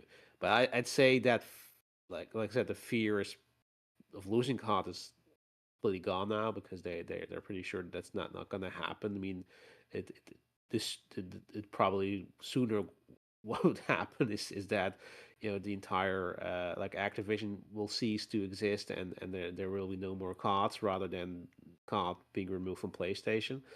Um, but yeah, I mean, also the fact that like Battlefield actually did better, this year, also means that there's potential for them having a more diverse no source of their their live service revenue, so they're not going to be dependent on a sole provider.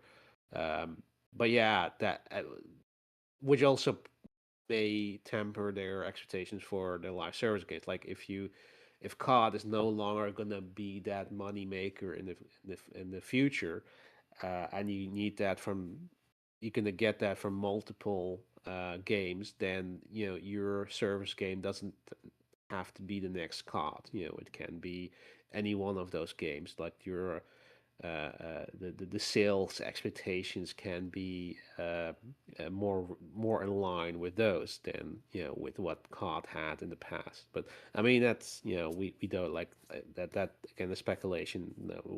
Who knows? Next COD will be the best selling game of the year again, so we don't know. Um, but yeah, I mean it is. Yeah, and it is a shame, for what happened with Shu, and the direction they went. I hope that, like I said, I hope that they're getting back to their strength, getting back to how what we love about the PlayStation Studios. Um, yeah, I hope Shu. Yeah, I'm not sure what he's doing right now. I mean, he says he has freedom to go on all the podcasts, but um, yeah, I mean, I hope he'll find something to yeah, to do what fits his his talents, and what he enjoys to do. Um, yeah, uh, what happens has happened. It's no use crying over spilled milk. I mean, I'm also still sad that Amy Hennig left Naughty Dog because and that she never seemed to have gotten a chance to prove herself, or make another great game because all the games got cancelled, and now I'm also worried about that Yep. Captain America versus Black Panther game, because it's supposed to come out this year, I think, and I haven't heard anything yet. Hmm. Um, so yeah, I don't know. Like I mean, it, yeah, it is what it is. Like it happens. There are so many great franchises that had the potential to endure, or have some unfinished business that we yeah, never got to see. I mean, yeah, we don't know. Like I mean, we lament the Bioware legacy. Like the Dragon Age isn't what it used to be, and probably considering how poorly the last one did, we won't be seeing a sequel anytime soon. I don't know with Mass Effect if that's now and the new one is in limbo, with the whole acquisition of EA. Like there's so many things that we could yeah, wish they were different, and wish that yeah, things had taken a different turn. But then again, it's yeah, there's no point in dwelling on that, because in the end, like you can't predict the future. You can change it, and you can also you never know what would happen. Who knows? Agreed. Maybe if Shu was still there, and had agreed with doing the live service route, we would have been in the exact same position as we were now. So yeah, I know. It is what it is. But yeah, shout out to Shu. Like I said, like we'll always will remember him for the memes. And Right. yeah, I hope he's gonna do well. Yeah, that man still got the eye, man. Like Yep. yeah, you and Morgan were always saying that every time this man tweets something, he mentions an indie, bam, turns out to be a hit. Yep. Uh, you Yep. know, I know Ball. I know you're not supposed to say the X, but I can't help it because it's there and I don't care. Ball X Pit uh, was the last one he was going crazy over, and Yep. that joint was having people having a blast. I ended up beating it, almost 100%ed it as well. Um, but yeah, I always pay attention when she was propping up another indie game. Man, that man gonna have the golden eye, as it were. Uh, you know, that man got the Midas touch for real. Um, Yep. but yeah, Morgan, I think you're back, ma'am.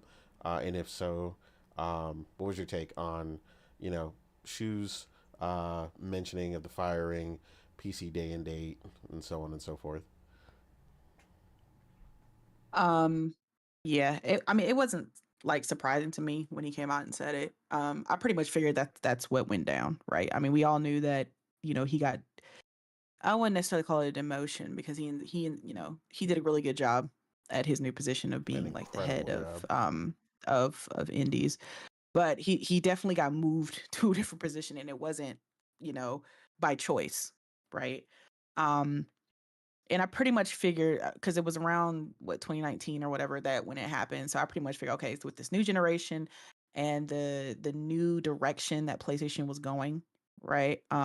Starting off with, I think it was in 2019 that Naughty Dog announced that they weren't going to be releasing factions side by side with Part Two. That they were doing a bigger and better live service version of their game, right? And that was like the first domino in the many dominoes to follow of PlayStation's live service strategy.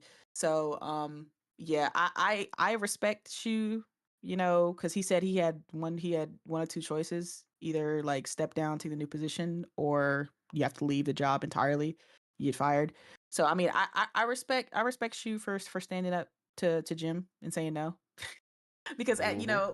the saying goes, you either die the hero, or you live to see yourself, Become the become the villain. villain. Yep.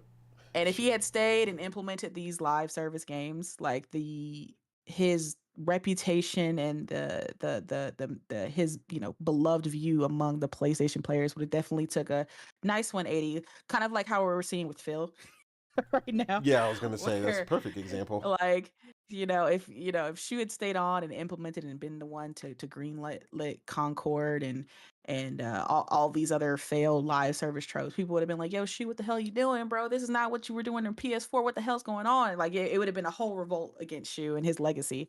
So I respect him for wanting to keep his legacy intact and seeing the bullshit for what this new strategy PlayStation was doing was, and stepping back and being like, I'm good. Yeah, I'm good on that. Thank you.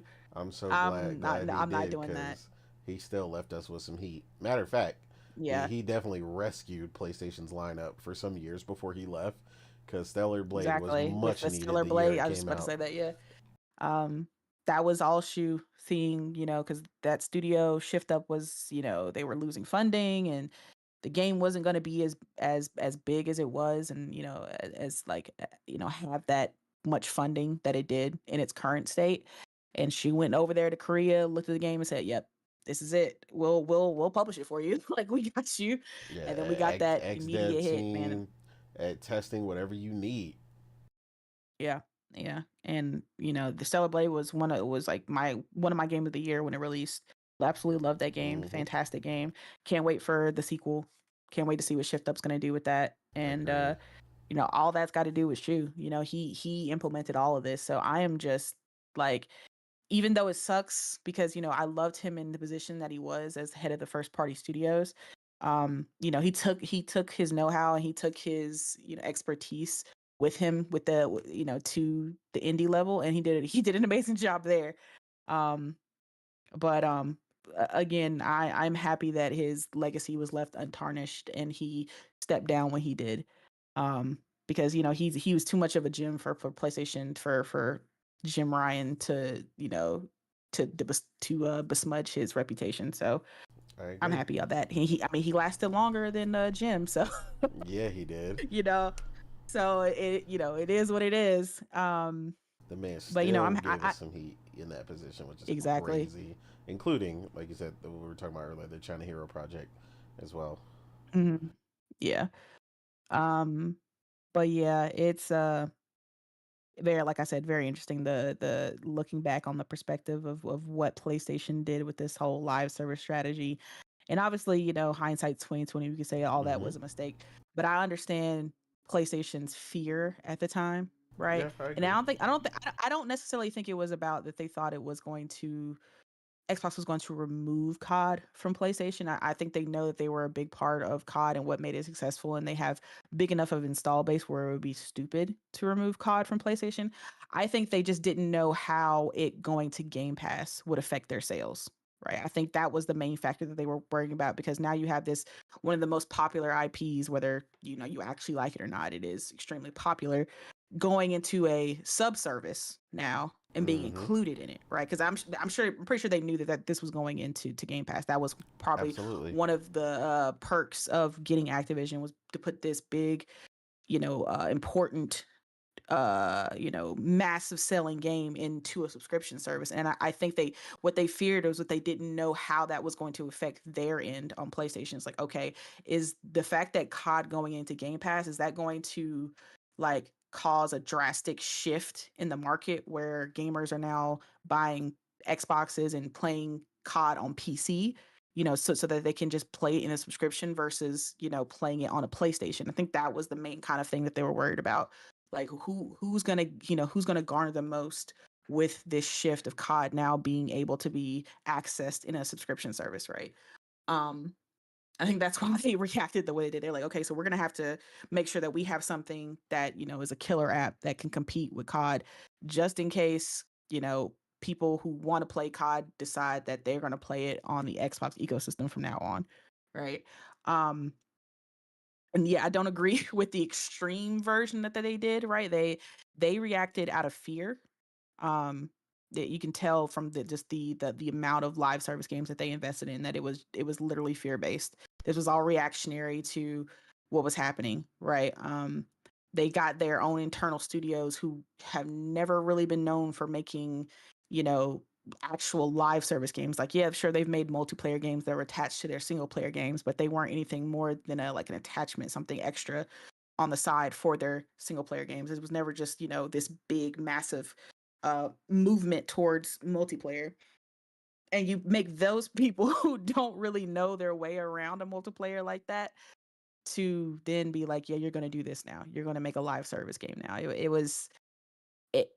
it was so stupid. But I mean, I am happy to at least see PlayStation is trying to move away from that, realizing they made a change. I guess it's not necessarily say quickly, but as far as like in business sense, it was kind of quick. Like, not as a gamer, it wasn't, but in the terms of what a generation is. They had that 4 or 5 year run, and then they realized, okay, this is terrible, and they cut the live service endeavor and like down to like took 80% off the board, and we're like, okay, this is we can't invest in all this. This is not working out. We need to switch. We need to switch gears. We need to figure out what exactly our brand is known for and double down on that.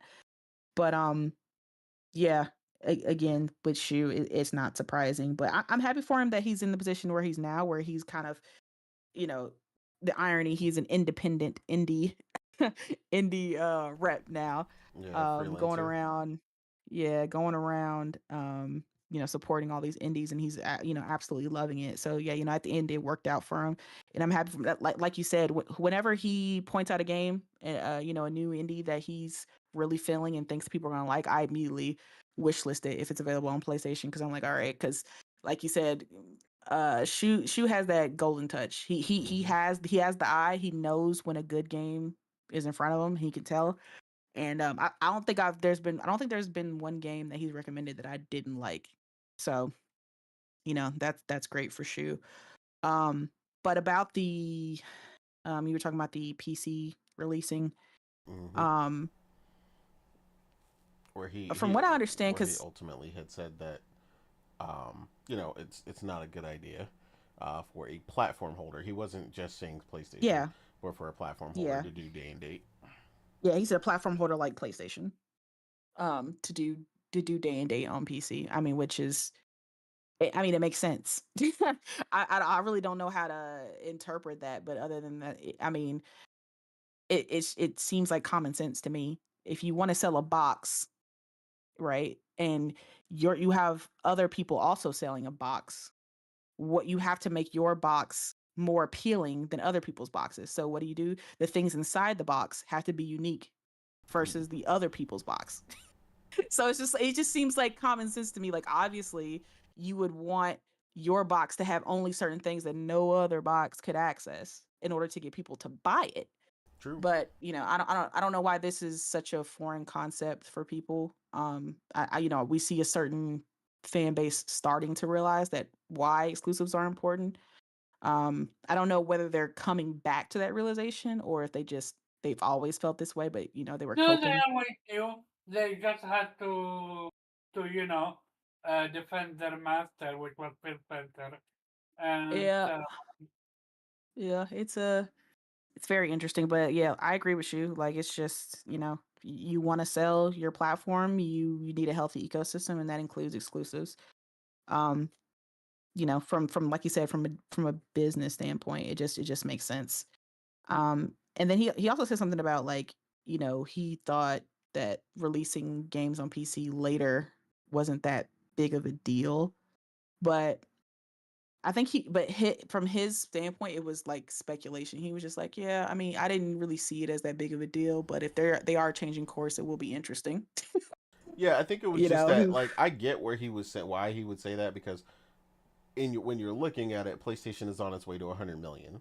So he's just yeah, like, okay, they're still doing good, and that's kind of the same viewpoint I was saying that Colin Moriarty had, but like I was saying, this is where Shu and him, like I said, don't have that crossover knowledge about the fan base behavior of PC, and that's where I was saying, like, I get where he was coming from, where he's just like, yeah, but I mean, they're still on their way past 100 million, and that's looking good.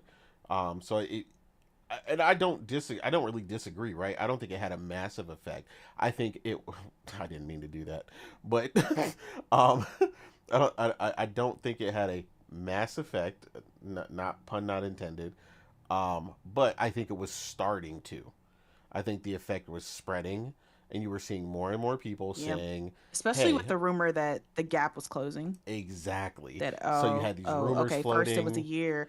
Oh, it's going down to like 7 months. Oh, by next generation it'll be day and date. Put bet on Exactly. it. Get your PCs now. Invest in your PCs now because it's going to be the best place to play because it's going to have both Xbox and PlayStation games. Exactly. Those And were the that rumors was that were getting them. spreading, and people were believing it. And people were believing it. Um, so yeah, I understand them being like wanting to like shut that down. Because I know that PlayStation's investor call, I think it's like May 8th. So I don't know if Yeah, we'll no, it's hear coming. anything about their PC endeavors, or if we'll hear anything about, like, I'm sure we'll hear something about how Marathon is doing, which I don't suspect is that great. But um, it'll be interesting if they comment on PC, or if they don't say anything at all. Um, but yeah, it's very interesting from a business standpoint. This whole discussion again about exclusives and strategies which it's best to deal with them, with how Xbox is, and Asha is questioning this, and Xbox fans are now telling people that time exclusivity is now a good thing, even though they said it was terrible for PlayStation on PC, but now it makes sense on Xbox. Yeah, I don't. I feel like the reason timed exclusivity can work for a platform like PlayStation versus a platform like Xbox is that for the majority of PlayStation's first party games, right? Like, whether it's Ghost of Tsushima, The Last of Us, God of War, Spider-Man, whatever, right? The majority of sales 80 to 90+% are on PlayStation, right? And then PC makes up this little slither of sales after it comes there to whatever years later. Mm-hmm. It seems like with Xbox it's like the opposite. It is. Like Xbox and PC make up a slither of their own internal sales, and then even though PlayStation sales for some of their games are low, I just have this insane feeling that they're still higher than what they were on Xbox. Yep. So that's why I'm like, I don't know if it can work the same, because Xbox doesn't have the buying power that PlayStation has. That Well, and PlayStation, that's what I was I saying was mean, the problem with them bleeding people over to PC for so long is that yeah, they gradually transition the buying power to a completely different fan base. yeah. And that's the You're problem. you're yeah, you're consistently bleeding people over to PC, and then your next generation's gonna have maybe 10 to 15 million people in the, as far as people who own a Helix. And then you expect that's the number that's going to support all of those studios that Xbox has by themselves.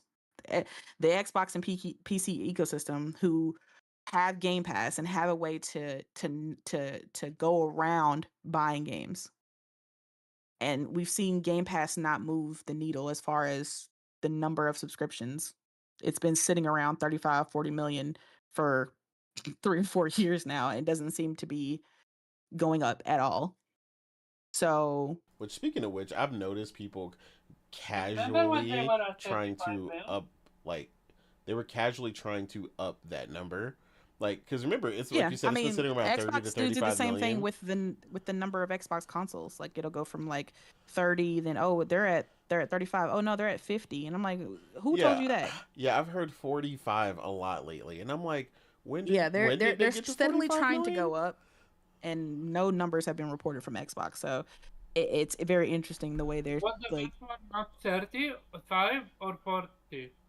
it I was mean, like 30 or 30 something. That was like yeah, during the Activision trial. That was a leak, so it wasn't even like them trying to give out official numbers. It was that was the leak from like one of the emails or whatever. So it's exactly. just I just don't like, again, I think, I'm kind of going off subject here, but like I just Asha's in a very tough predicament because she's just got too many options right now. And like neither option of whether to put games on PlayStation or not, neither are 100% like as far as like all positive or all negative. Like there's positive and negatives to both. Um, so she like that's why, she's like, I have to really take my time with this decision. And I think that's smart because she doesn't want to continue the legacy of Xbox continuously flip-flopping, right? Where they make a choice, and then 6 to 7 months later be like, oh, never mind. We're going back to, we're changing our mind. Oh, we're Mm-hmm. changing it again. Yeah, I think she's trying she to wants to stick be to whatever known. decision she's doing. Yeah. And because she wants to make a decision that Xbox is going to stick with at least for the foreseeable future, she wants to have every bit of information at her desk, right? She wants to look over everything, read all the numbers, hear feedback from all of her constituents, everybody that's coming in, listening to every side, so that when she finally makes a decision, she can feel good about it. Like, this is what we're doing. And this is what we're doing for the foreseeable future. There's not gonna be any flip flop, and there's not gonna be any changing. This is what's happening for Xbox, and that's that, right? Because that's one problem that Xbox has to solve immediately is the consistent changing, and they need to be seen as a company that just sticks to something. They say it and they stick it, because that's why people don't trust Xboxes, because they're always consistently changing their plans, right?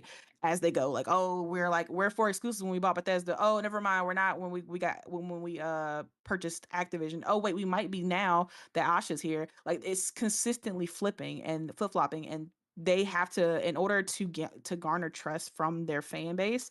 And even though their fan base might not say it, but that's true. It's true for anything. If you want to garner trust with people, you have to be, you have You to be need a about your word. unified message that doesn't You have to have change. a unified message that you stick with, because if you're constantly changing, there's no way I can trust you that whatever you say is gonna be the truth for the next 3 or 4 months. Like, So that's why she's like, I'm not making I don't want to make a fast decision. She said, I want to make a good, like the best decision. So she's gonna. So that's why I don't think that they're gonna really decide about whether games are gonna be exclusive or not this year. I think it's probably this year is probably gonna be like a test run, and then maybe I think the decision's gonna be made next year about exclusivity. I don't think I mean, she might announce it like this year about but I think it'll be about next year, like, okay, going through this data, seeing, PlayStation bought this and they didn't buy that, or the sales did this or they didn't do that. This is the decision going forth for going forward for Xbox and all that. But yeah, like both options have, like I said, their positives and negatives. There's no clear winner, because even if you do put games on PlayStation and you go like, we're not doing exclusivity, everything's going to PlayStation, all that's going to do is continuously, it's like, obviously the Xbox consoles are dying out, but it'll expedite it even further, where people are just like, well, fuck it then, and they'll just go to PC or they'll go to PlayStation. Like, it'll just Exactly. expedite it, right? So you do that, you're basically signing off on the Xbox consoles as far as any time, any sort of life support for that console. But then if you say, okay, we are going back to exclusives, then you could be signing a death warrant for the internal studios, right? Because now they're all measured by the internal metrics of how well their game does within Game Pass. Like, Game Pass has its own internal metrics. They judge it based on how many people get on the game via Game Pass, and like what's the spike and what's the the MAUs for that game and everything. Like, that's how they judge the success of a game within Game Pass. And then they also judge sales as well. So now you'll have basically the Xbox internal studios competing with each other, trying to get the best numbers, right? Like, especially with you having so many games, they're going to be games on top of each other competing for players, right? If they release two major games, like, or even two smallish, like double A, like Obsidian style games, within like the same month or the same couple weeks, those two games are going Hmm. to be competing for players. And if one, gobbles them all up and the other fails, then that could turn out negatively for that team. That can end up in like oh, now we're cutting back um staff, we're doing layoffs, or we're not going to greenlight this next game, or even excuse me, studio shutdowns. So it's like, that keeping games exclusives also has its side effects, right? That if these games aren't supported internally by the Xbox community, then that just puts a death warrant on all these games and all these studios. And that's another big thing I think I would like to see Xbox players do, is start supporting games. Now that we've learned that exclusives are important and that buying games and supporting them are important for the health of the platform, I would like to see Xbox gamers play and beat games. Okay. And Agreed. if you can, please support and buy the game, right? Especially if you like it and you love it and you want to see a sequel, or you want to see that studio continue to thrive. Buy the damn games, support these games, tweet about these games, talk about these games, tell your friends about the game. Get its name out there, get it it trending. That's the problem. A lot of Xbox players want all these things. They want exclusives. They want all these games, but they're not, the metrics, the achievements are right there. I can see that y'all not playing this shit. Y'all are not completing anything. Half of y'all don't even get past the first chapter or level in a lot of these games, and that's the problem. And it's like, if you want exclusives, you have to support these games. Hmm. You can't just be like, we got exclusives now, okay guys, put your pitchforks down, let's get back to ignoring them now. Like, I will go no. to Gears 4 or 5 DLC for free in Game Pass. Such a low uh, Low completion completion. score. Yeah, Yeah. it was insane.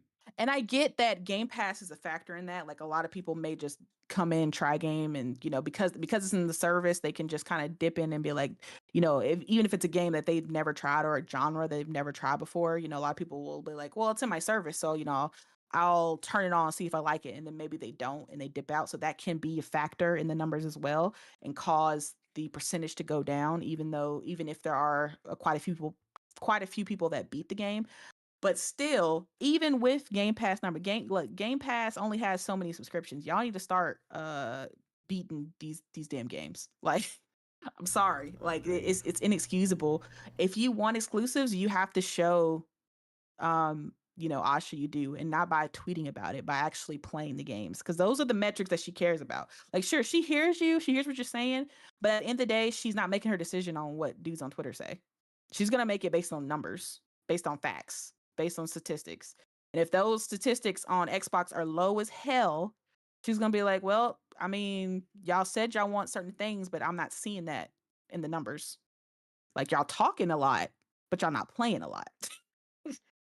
So I'm like, y'all better hope that PlayStation players don't show up for Fable and Forza, and if they decide to put Gears on PlayStation and whatever else is coming out this year, y'all better hope PlayStation players don't buy this shit. Because if they do and it comes out in droves, because I think Fable will sell very well on PlayStation because it is a PlayStation-esque style game. Yeah, I agree. If the majority of sales are on PlayStation, I don't know how well the exclusive pitch is going to favor for her in the meeting when she has to sit down with Satya and talk about why they're choosing certain paths for Xbox. But Don't let PlayStation gang get a hold of State of Decay 3 and it be fire. Yeah. Like, personally, I want Xbox to do exclusives because, again, I think competition is important. I think, and good competition at that. PlayStation needs good competition. Because the like we reason that said they've been earlier, if it's on PC, it's still not going to do anything for the box itself because, well, those people have that ship's already sailed. Those people are already on true. But I PC. think even if even with the factor of PC, if they have like a hit IP, like, and not just a hit IP, I'm talking about a consistent stream of 90 plus games, Metacritic, like, must play, everybody's talking about it, everybody wants to play it, everybody needs it right now, I need it in my veins.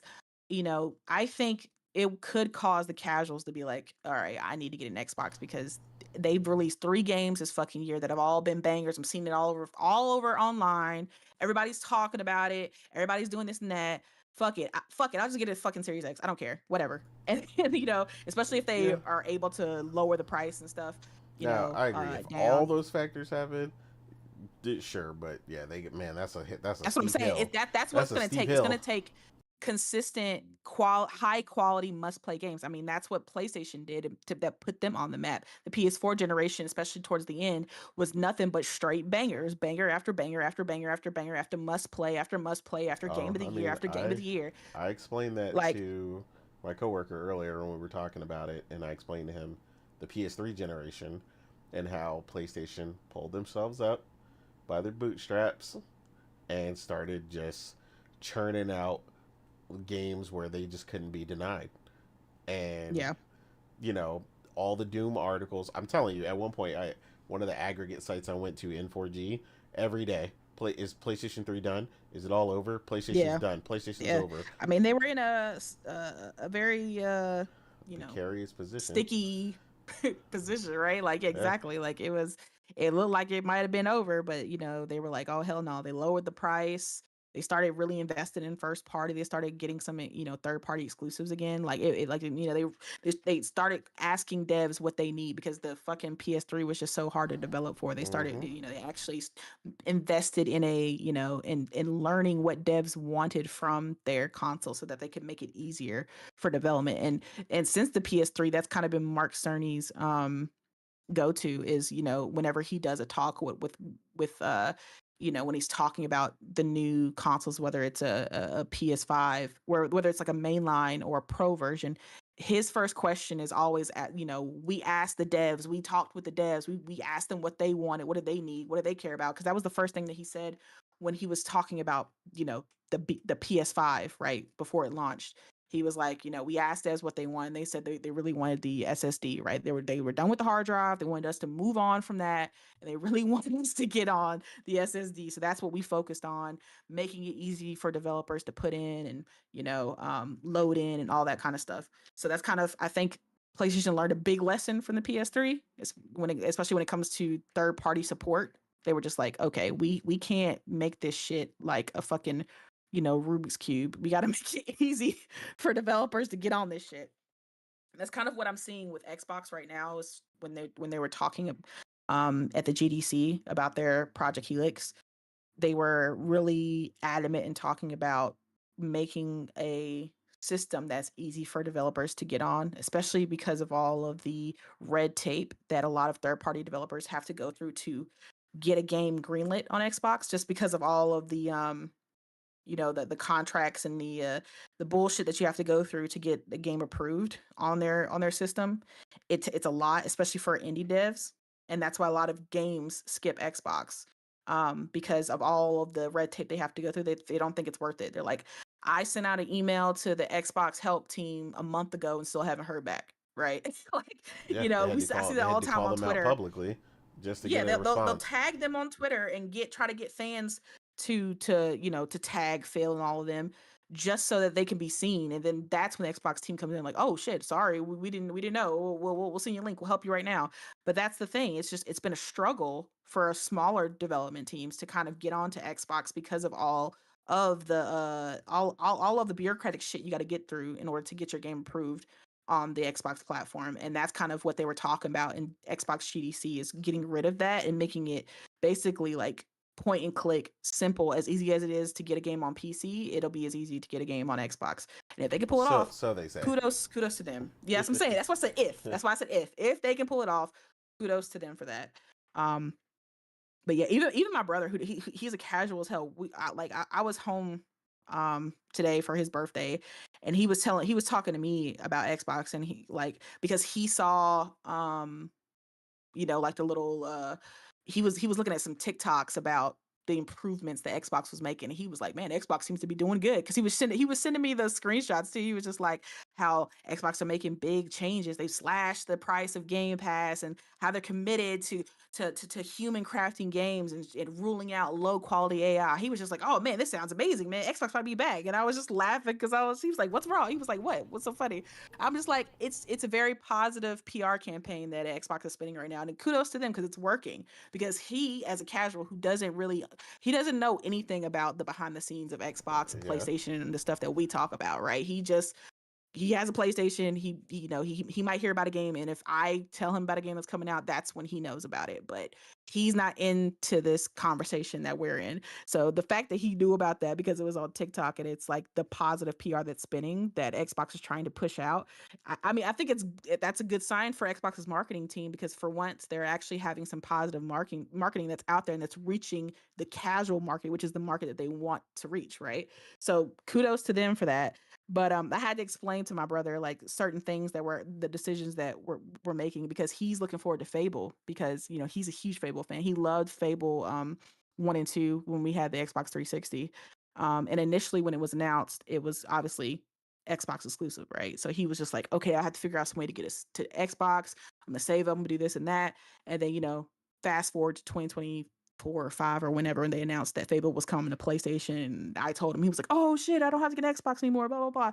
And then so I was telling him like, it's great the changes that are becoming into Xbox, but you should know that it may be a future where the games don't come to PlayStation anymore. And he was like, oh wait, so wait, Fable's not coming to my PlayStation anymore? He's like, wait, do I have to get an Xbox? I was like, no, Fable's still locked in. Fable's still locked in. I was referring to, I was like, I'm talking about the future games. And he was like, oh, okay. Oh man, if they make a Fable 2 or continuation of this Fable remake, man, I might have to get an Xbox. But see, that's what I'm saying. See, that could work. That's why I'm saying the casuals, they don't really care about the whole PC thing, and oh, you can get it on cloud.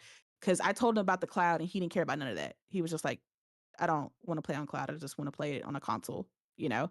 Um, so that's why I'm like, if there are good enough IPs that are must plays and they are consistent in releases for Xbox could garner some sales. My brother was already like, well, Fable 2 coming out on Xbox only. I'm getting Xbox.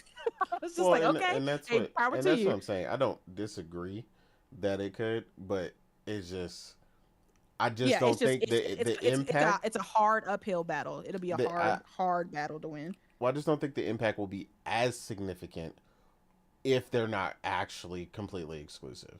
Yes, I think you'll get a few, like you said, like your brother, but the big reason they're getting him right is because he has a history with Fable, right?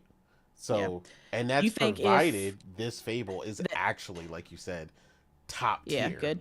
Yeah, it's got to be as good. It Um, can't just be do you rose-colored glasses. think if Elder Scrolls 6 is exclusive to the Xbox ecosystem, do you think that'll garner some sales for Xbox? No, I think it'll just boost PC sales. I'm gonna tell you. I'm gonna tell you, and Oh, I'll damn. tell you why.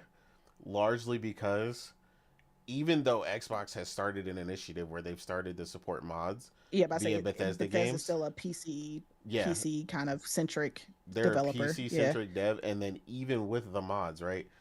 Just like Starfield, there are certain mods that are only Yeah, on on PC. PC Yeah. because the only Like I mods don't you think have access to. That Star Wars mod isn't on console, I don't think, right? I mean, so some of them might be, but yeah, I don't. I have never seen anything Star Wars recently in regards to that Yeah, because because there was everything. that big Star Wars mod that kind of just turned Starfield into Star Wars, but I think that Oh was yeah, that's exclusive to not. PC. That's not, and the reason why is because that is a legal issue. So because Oh, yeah. everything that is available on PC Oh, you're right. on It's Xbox paid. It's on the paid is paid mods. and You're it right. goes to Yeah. Yeah. the creation Yeah, you're program. right. Yeah, so that's again why. And there's other things that Skyrim, like I had a mod on my Skyrim that turned the whole world into like Naruto.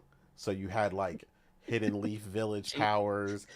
Oh You God. you could be like Sasuke and use cheatery and run on water and do all kinds of stuff. Like again, eventually that Yeah. mod got taken down, but that mod was god tier. Like it was awesome. Right.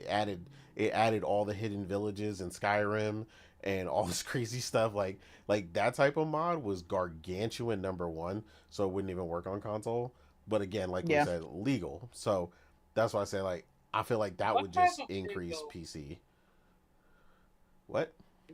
What You said type what, of Omar? legality? Yeah, I can't. I don't know what he just said. What type of legality issue?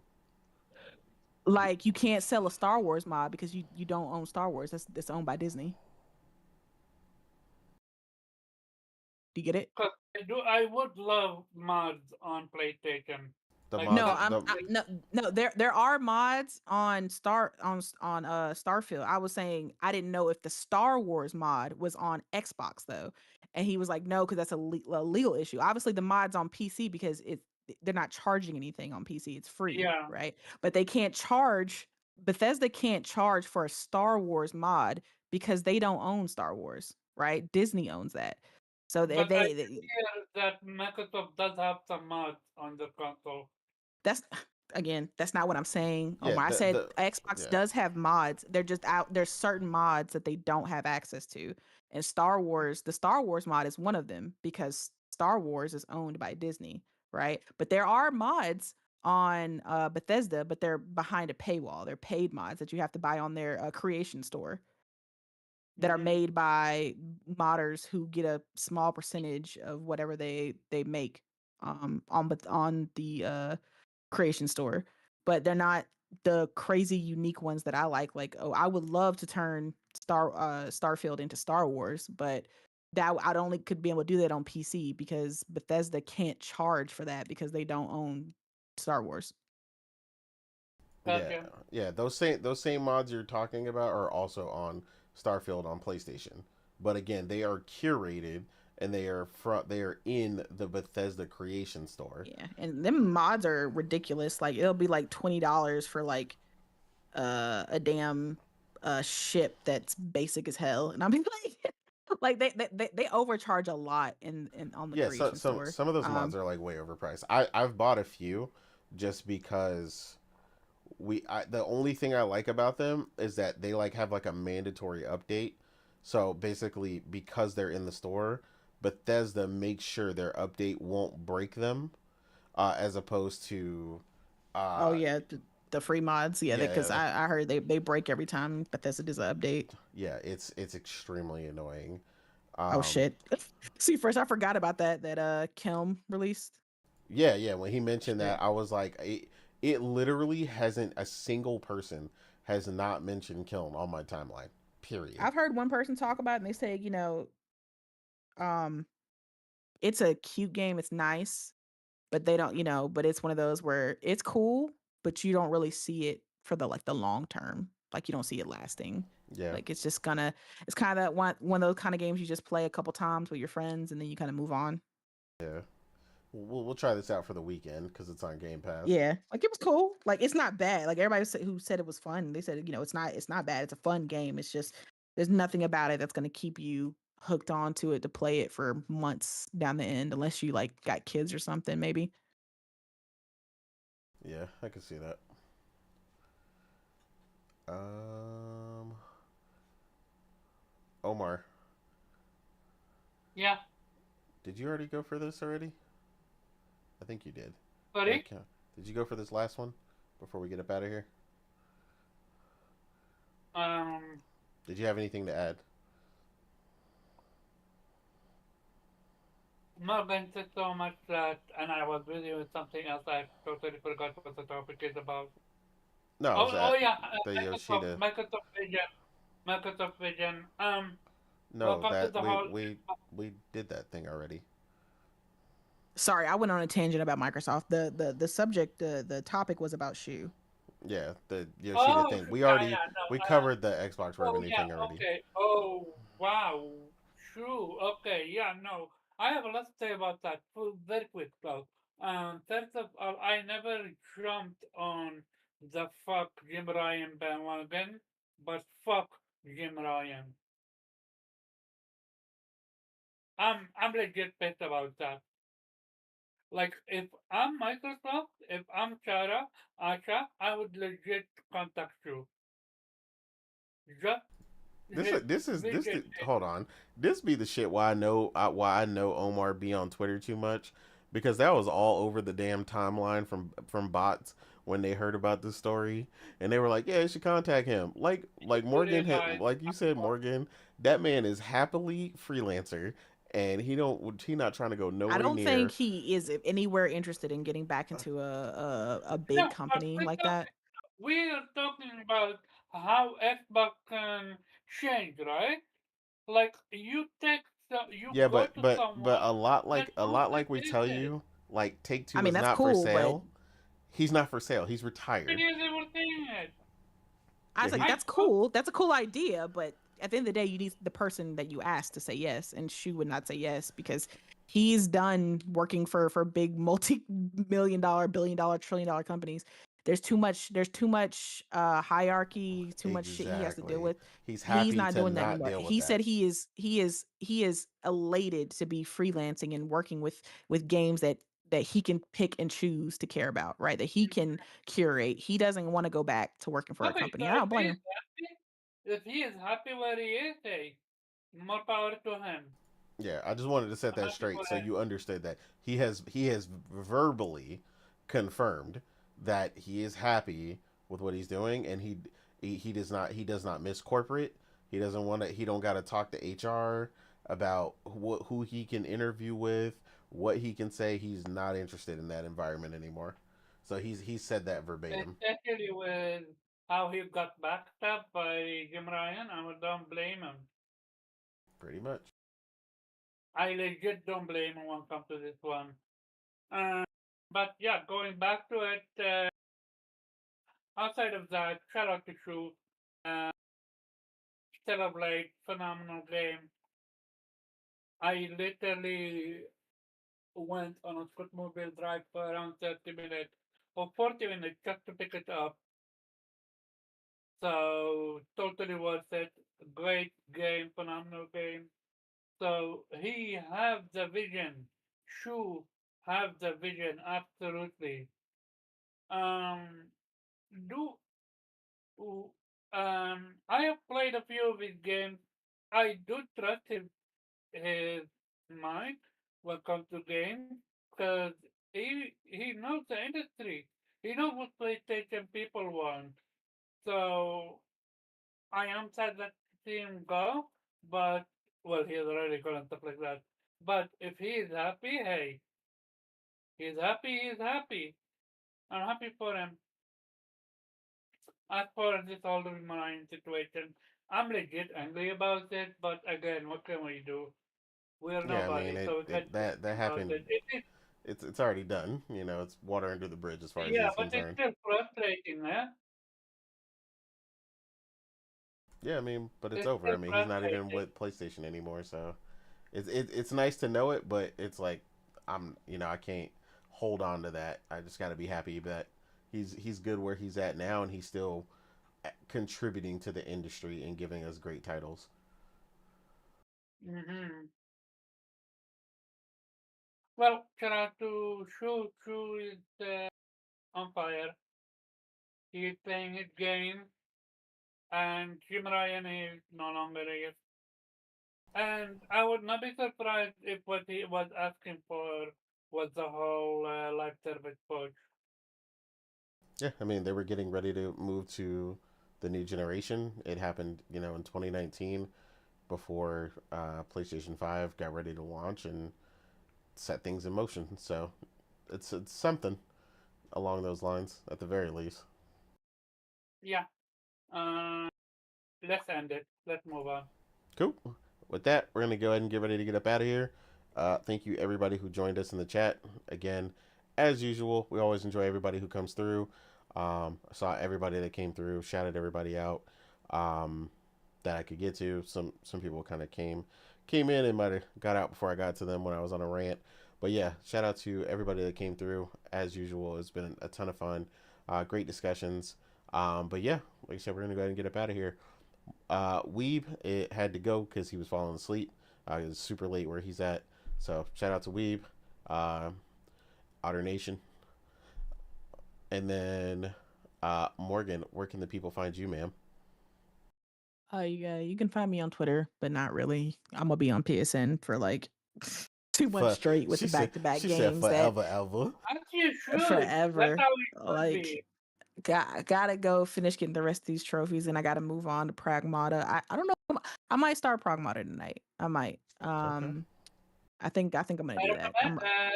I'm ready for a new adventure. So I gotta get that done because again, mixtape comes out on the 7th, and I want to play that. So, and then the ball again starts rolling with May. So Woo, that I'm schedule excited. tight.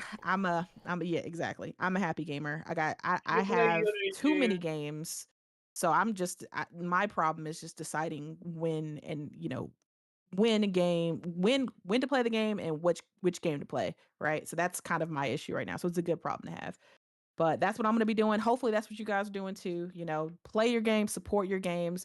We are in one of the best generations as far as like the number of games that we have coming out now, the number of people who are able to develop now. The fact that you really don't need a big publisher behind you anymore. You can do it, one person, two people, right? 10 people are able to make a fantastic game. I think that is amazing that so much power is in people's hands right now to make such amazing games. And because of that, we have a plethora of games to play. So I really don't like to hear when people say there's nothing to play. Like I ignore people who say that because I'm like, I don't know No what way. universe you're in because I have too much to play. So yeah, you gonna get an ignore from me if you say some shit like that. But yeah, like Omar always says, let's keep it gaming. Hopefully we'll see you guys around next Saturday, and hopefully be some nice positive news to talk about. We'll probably hear, but like I said, about the earnings call for PlayStation, just like we heard the earnings call for Xbox. So that'll be interesting. Hopefully it's good, but we'll Yeah, see. Um, but yeah, we'll see you guys next week in Otter Nation. Otter Nation. Uh, and quickly before I go to Omar, shout out to Kay. I saw she popped in for a second. So as usual, Love we you, Kay. we love you, Kay. Hope you're good. Mama said, okay, nah. Yeah, she popped in for a second, so maybe she thought she had a She probably had to get moment. back to work. Yeah, she probably thought she had a Yeah. moment and then didn't. So, yep. But just shout out to Kay. Um, but yeah, Omar, where can the people find you, sir? People can find me starting a new game because I just finished my the elementary game. But yeah, Nice. before we go, not only play your games like, are you a gamer or not? That's what comes down to it. Shout out to NA for hosting and the one for coming through. You can find me at Caravan Scorchab on Twitter and yeah, play your game. Absolutely play your game. No doubt. And Shout out to C Fresh, man. He's been on Saros while he's been listening to the podcast. Congrats on that Nice. first Oh, boss. damn, I don't know how Oh, you doing that. yeah. Woo, shit.